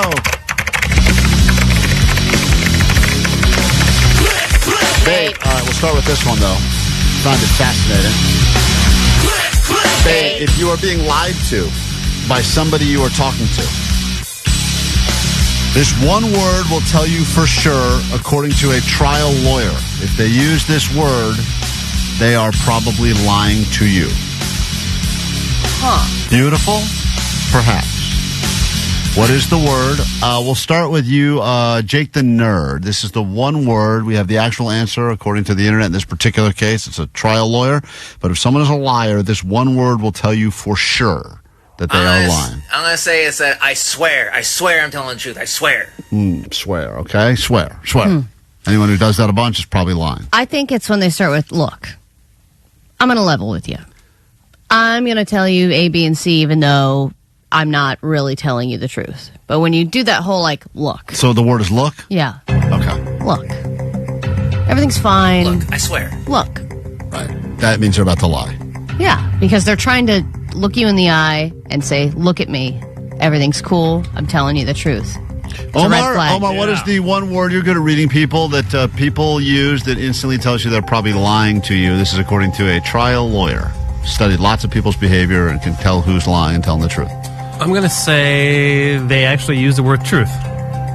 I do feel that when people start anything by going, I'm going to be honest about, I got to be honest with you. I'm going to be whatever they're about to say following that is going to be a lie. Totally. Because if it was just the truth, they would say it. They wouldn't say, I'm going to be honest with you. Your homemade chili is great. What if it's literally? No, that could be it as well, but you didn't guess that. You said look. The correct answer, according to the trial lawyer, is that anyone who uses absolute words like never or always is lying in the context of what they're saying. I've never done that in my life. Or you always do this. Oh, right. It's just clearly, and obviously I would argue that's an exaggeration more than a lie, but it indicates that they're using the absolute, and as a result they are lying because they are so trying to overcompensate for whatever it is they're trying to hide that they go with the most extreme absolutes. Yeah, but some people are just extreme-y.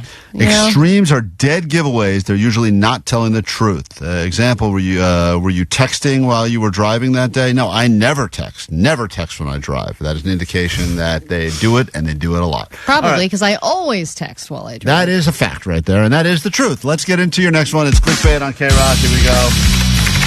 All right, if a burglar wants to break into your house, bait. This is the first place they will try to break in. According to research now, there's been a lot of home break-ins, home burglaries, and you should probably know if you're going to put a camera, where do you want to point that camera? Because according to research, evidence, police reports, and reformed burglars, this is the first place they attempt to break into your house. It's got to be through that side entrance, that little gate that goes to your backyard. Okay. I feel like every time I see a video of somebody breaking in, they're like going through that fence. All right, you say side entrance. Entrance, okay. DJ Omar Khan, where does the burglar attempt to break in first? I think they always test out the backsliding door. Yeah. They're always kind of like, just jiggling it or whatever. And I know my old house, there was a way you could kind of like lift it at a certain angle and then slide it if you didn't have a piece of broomstick on the rail. Whoa. That's a high-tech system you have. But I think it worked. That's also the door that people forget to lock. Yep, that too. Because you're just going in and out, and then you just go up to bed and you forget. And that's the door that I leave unlocked if I'm if somebody's coming over, like my brother's coming over and I'm not going to be there, I just leave that unlocked. Yeah. According to the International Association of Certified Home Inspectors, I haven't said it yet, Jake. This is the number one place that burglars will try to enter your home, according to research. Jake, what do you think? Window or doggy door? Doggy door is a ridiculous guess. You need one guess, Jake, not both. Doggy door. All right, no one's right. In one of those so obvious, how did we skip it? The number one way that they make access to your home is the front door. The front door. The front door is usually, as they say, the most direct entry point, and it makes you look the least suspicious. Where if someone sees someone knocking on the front door and then figuring out a way to get whatever, break in. But this is more like a home invasion type situation if they do that, right? Well, I don't know if it matters. A lot of times they will try to, they'll wear one of those vests like they're doing DWP work. Oh, yeah, knock. I've seen the camera. Like, they'll knock Right. and no one answers. No one and they try to break answers, it down. and then they just figure out a way to get in, and people are less suspicious. When they start climbing around in the backyard, that's more likely to alert neighbors or whatever. So we weren't thinking dumb enough. we weren't thinking dumb enough. Got to think dumber. All right. Brazen enough. Quickly, we'll give one final one, and then we got to wrap this up. Clickbait, internet's biggest mystery solved once and for all without having to click around on the internet. This single question can instantly reveal whether or not your marriage is over. This one question that you ask yourself, or I guess ask your partner, it's any question at all, and it will instantly determine whether or not your marriage is over.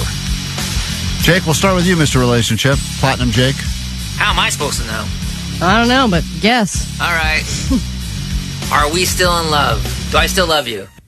Do I still love you? Is What that- kind of a question is that? That's a good question. All right. Do I still love I think I saw Jake asking that question to his trunk burger the other day. Oh, no, I always love that. Do I still love you? Yes, I do. In a kind of ways. Well, mate, yes. Well, mate, yes. Allie, what is the one question that will instantly reveal whether or not your marriage is over? A lot of power in this answer, because someone's going to listen to this and ask themselves the question, and potentially a marriage falls apart as a result of this. So I just want to warn you that with great power comes great responsibility, and when you hear the answer, you will probably ask yourself the question, and maybe that's game over for some people. I guess maybe a question could be, do you like our life? Like, are you happy? Just, are you happy? Yeah.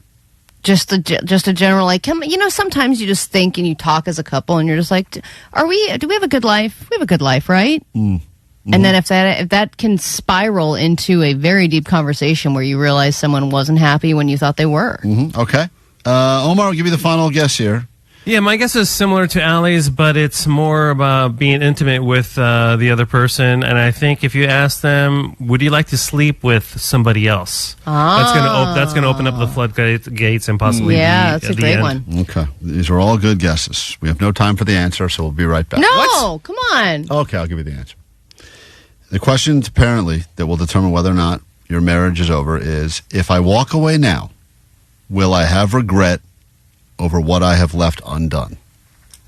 Hello, ding ding. I win. It's a levy thing. How do you win? It's the same exact question. No, it's not. Oh, yeah. If I walk away now, will I have regret over what I have left undone? That's something you're asking yourself, right? I don't know. I'm not sure. This is way too smart. I was going to pull that clip of Klein. It sounds like something Yoda would say, and I would be like, man, I don't get it. I don't know how to answer this, so I'm just going to get a divorce. Listen to K-Rock at 9 noon, 3 and 6. This is Ezra from Vampire Weekend. What up, Los Angeles? This is Group Love. Just got off stage at the Just Like Heaven festival.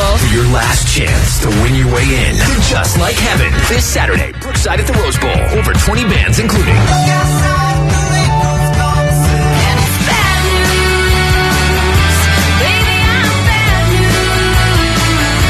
Vampire Weekend, the return of Rilo Kiley, Empire of the Sun, Block Party,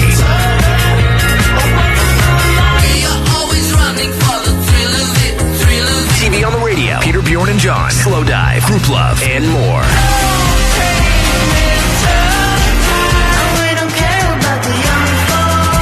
Keep it on K-Rock to score tickets, courtesy of Golden Voice. Feels good to be free on the world famous KROQ. Injured.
Should I be upset about this? It's KROQ, we're a Klein Alley show, and I don't have a lot of luck with auctions in general. I don't do them very often, but there's the one time that I was asked to help MC an auction. I accidentally bid on and won the worst prize you could ever win at an auction, which is a bunch of trees were planted in my name in, I think, 2 different countries. None of them in America, by the way. When will you learn, Klein, to take my advice? If you don't participate in an auction, you can't screw it up. I didn't participate. I was trying to take a picture of the thing so that I could talk about it when I was up emceeing the, sometimes I'll be like, hey, you're a radio host, can you come and host the auction? I was taking pictures of the stuff on my phone to remember things, and I accidentally not only took a picture of this thing, but apparently clicked the box that said, beat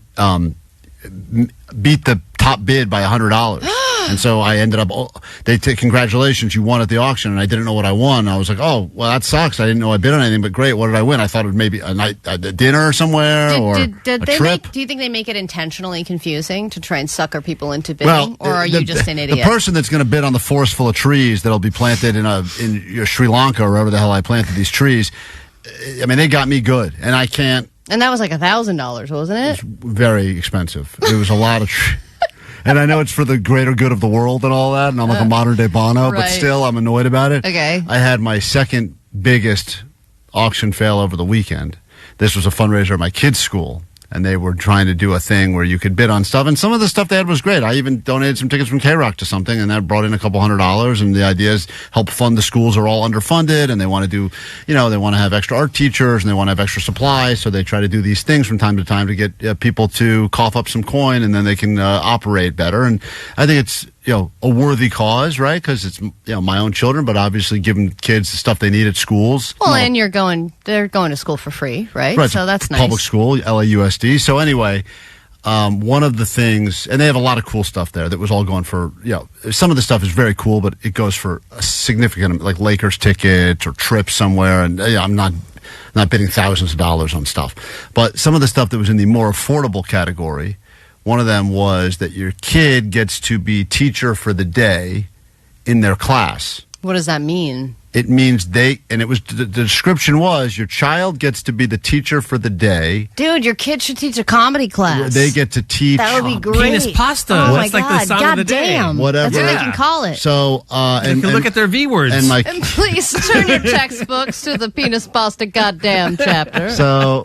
that's the thing that they really wanted to do. And I also thought, and I go, no one's going to pay money for this because this is like an experience, but it's not like it's not like you're getting Lakers tickets or you're going to, And that sounds like work for the parent.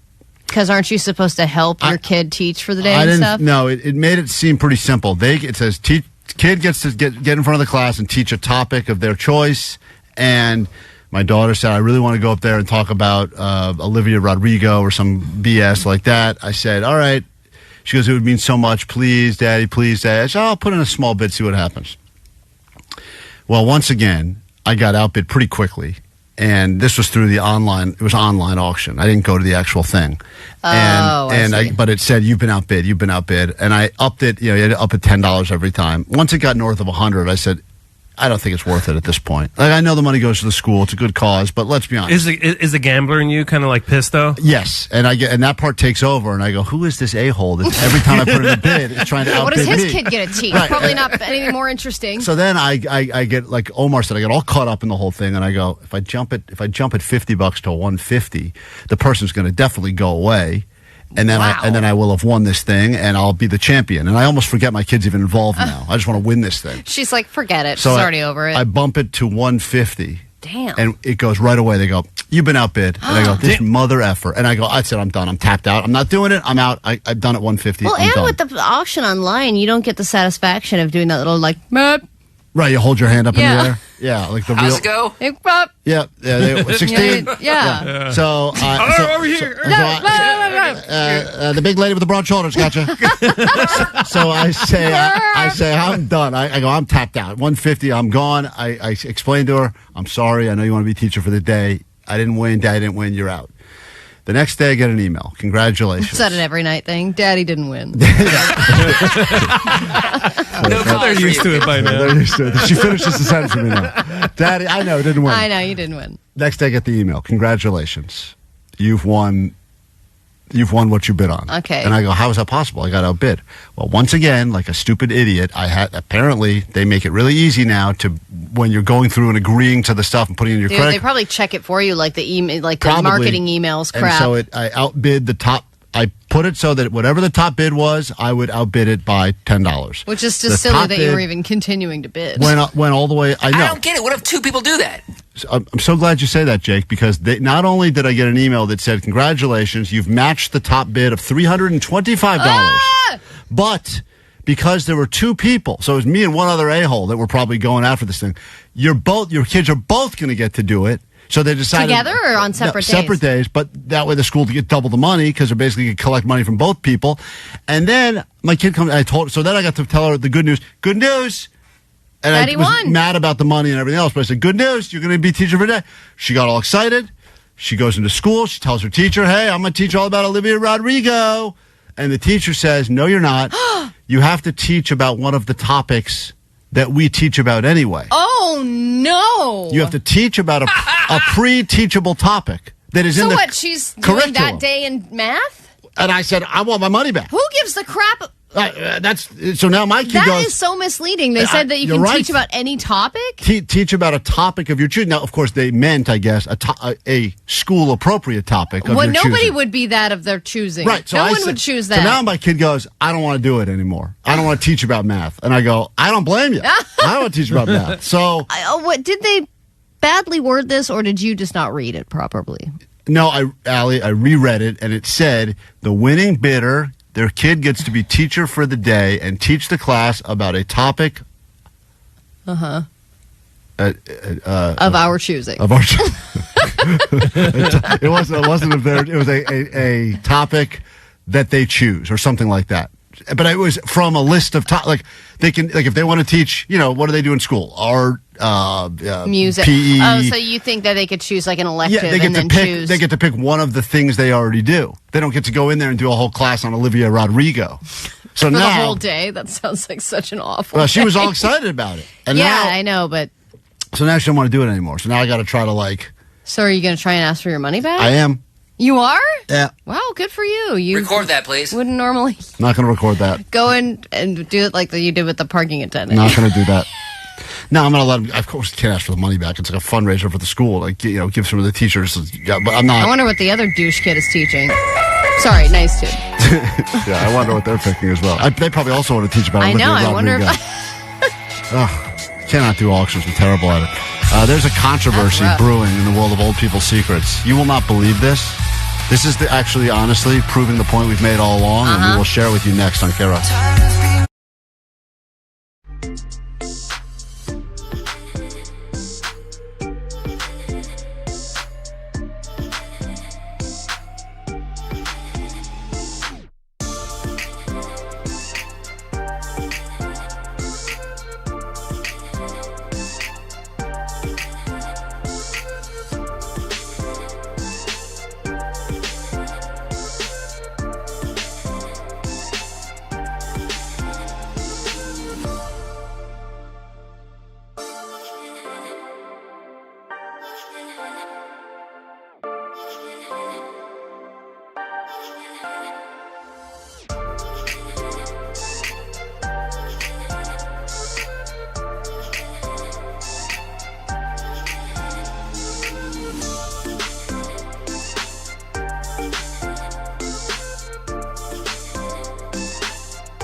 Klein Show.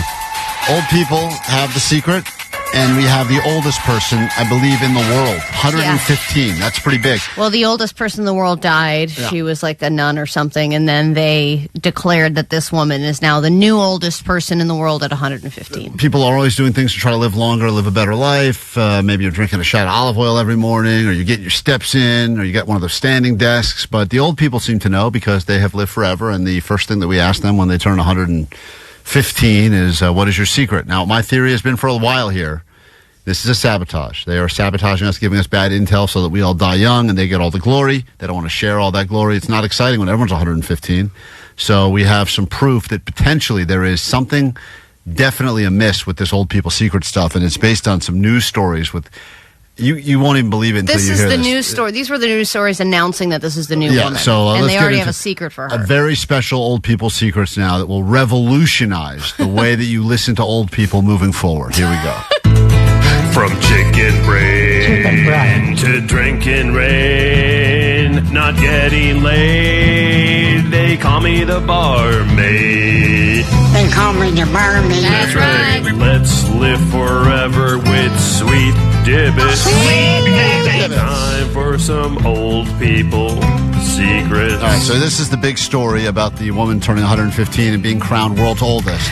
Finally, the world has a new oldest person, and she's British. Ethel Caterham, who lives in a care home in Surrey, is 115 and is the last Edwardian still alive in Britain. She was born in August 1909, the year before Edward VII died. She's lived in the reigns of 6 monarchs and is on to her 27th Prime Minister. And Mrs. Caterham's secret to a long life? Oh, no, she didn't make it. Oh, Miss Caterham. You were doing so well. That's not her secret. You almost lasted 24 hours. This is her secret to you never want to be world's oldest. Once you're world's oldest, that means you're next to go. The clock is ticking on you. It's interesting, too, to hear them do the same crap, but the British version. The British version. Like, because we would be like, oh, they've seen this many presidents. Right, and they're doing this, the prime ministers. It does sound much fancier. But this is the secret that they reported on the news for this 115-year-old named Edith, right? Or Ethel. Listen. She says it's never arguing with anybody, listening to what they say, but then doing just what she likes. Sounds like a pretty good prescription. That is it from us for tonight. Now, okay, that's one story. Now, listen to this now, Allie. It was not arguing with anybody, listening to what they say, but then doing your own thing. Now, okay, that's her secret, 115.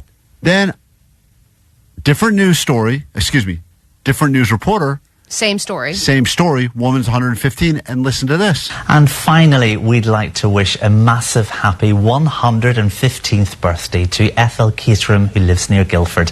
Ethel is the oldest person in the UK and was born when Edward VII was on the throne in 1909. In an interview to BBC Radio Surrey, she said her secret to a long and happy life was that she takes everything in her stride, the highs and the lows. So they just completely made up 2 totally different secrets. What is going on? And did Ethel say any of these? Did or she say none of this? Yeah, because they probably wanted a soundbite from old Ethel, and she didn't give them one, so they just decided to do their own thing. Or is Ethel intentionally messing with us? Right. Or did she say one of those things a lot of the old people say, which is, and they had to figure it out. Highs and lows. Right. Great advice. And Ethel, have a wonderful day. So once again, it will be your loss. I know you're not watching. More proof that this whole old people secret thing is a giant scam. Sham. And this is like more. You don't need much more proof than this. And that's the world's oldest. If you're going to get it right ever, you want to get it right on the world's oldest. Yeah, that's because the one you that can matters find most. that easily. That's the only one old person people are tracking. Conflicting secrets. We come back with your takeaways, wrap up today's show, and give you Monster Jam tickets next.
For us, stick around though. Nicole Alvarez will be in here. 40 minutes nonstop KROQ. More of those tickets Just Like Heaven again at noon, 3 and 6. And then Kevin Ryder back on KROQ. 420, catch of the day. You get some VIP tickets. So if you want that VIP experience, you win them with Kevin Ryder at 420 with his catch of the day. We'll get out of here with some takeaways. I did mention Monster Jam. If you'd like to go to Monster Jam at SoFi, call us now so we can get you into that. 800-520-1067. Give you some the gift of Monster Jam and all the fumes you can inhale as we wrap up the show today. Allie, takeaways. What do we got? 818, my takeaway is a caca ball can easily be mistaken for a Whopper. Yeah, that's a terrible thing we learned during Mom Fashions earlier today. And if you missed that part of it, man, I recommend you check out the podcast. Some of those Mom Fashions, some of them were very illegal. Others were just incredible to listen to. But Mom Fashions earlier today in the show during the podcast. Download wherever you get your podcast. Search KROQ or search Klein Alley Show. 562, my takeaway is PhD is Klein's best friend. Yeah, I don't know. It was weird to hear that. But according to Pantyhose Greg, we are best friends. Let's see. 626, don't put cornstarch on your penis because that will glue it shut. 562, my takeaway is Klein Alley Show is a real crowd killer. Sure. And let's see. 818, my takeaway is Klein's daughter should teach a class on girls wrestling in oil. That's a great takeaway. That would be interesting. Someone did point out, based on the story I just told of bidding against someone in the auction, that, and I don't know if this happened, but this is very likely. I think Klein may have had set up the automatic bidder without knowing it and then kept bidding against himself.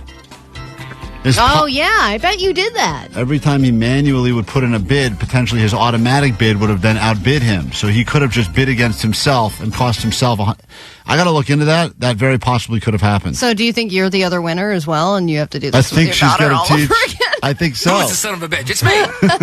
I want to meet this douchebag. I think I bid against myself in an online auction. Oh, man, I love am that dumb. you hate yourself online. God, I hate myself. It's so stupid. What's your takeaway from today's show, Jake the Nerd? When the Dodgers score 6 or more runs, you get a free cat. Yeah, you get a cat every time the Dodgers score over 6 runs. They're giving it all away this season now. Omar, takeaway? Yeah, Allie's going to get a cat soon that she could ignore. That's right, new cat. I'm not going to ignore about to be a crazy him cat or lady. her. Allie, takeaway? My takeaway is shout out Metro Bus Guy. Metro Bus Guy, shout out Fernando in Inglewood. Good news. Hey, what's up, guys? You will not have to travel very far because right there in SoFi Stadium, there'll be a bunch of monster trucks. Monster Jam is happening, and you are as good as in. Hold on, all right? Awesome. Thank you so much, guys. Thank you. Thank you for that. Oh, I think he was going to say Goodbye. something nice. Were you about to say something nice, Fernando? Oh, guys, thanks, guys. I love listening to you guys. No, shut up. All right. Let's get into Omar's going to take us out. We'll see you tomorrow. If you need us in the meantime, the Go Line's open for you now. 844-956-GOAT to interact with the show. Fernando, we'll give you the final word. Go ahead. Thank you, guys. Appreciate it. You guys are awesome. That they feel that that you know they feel that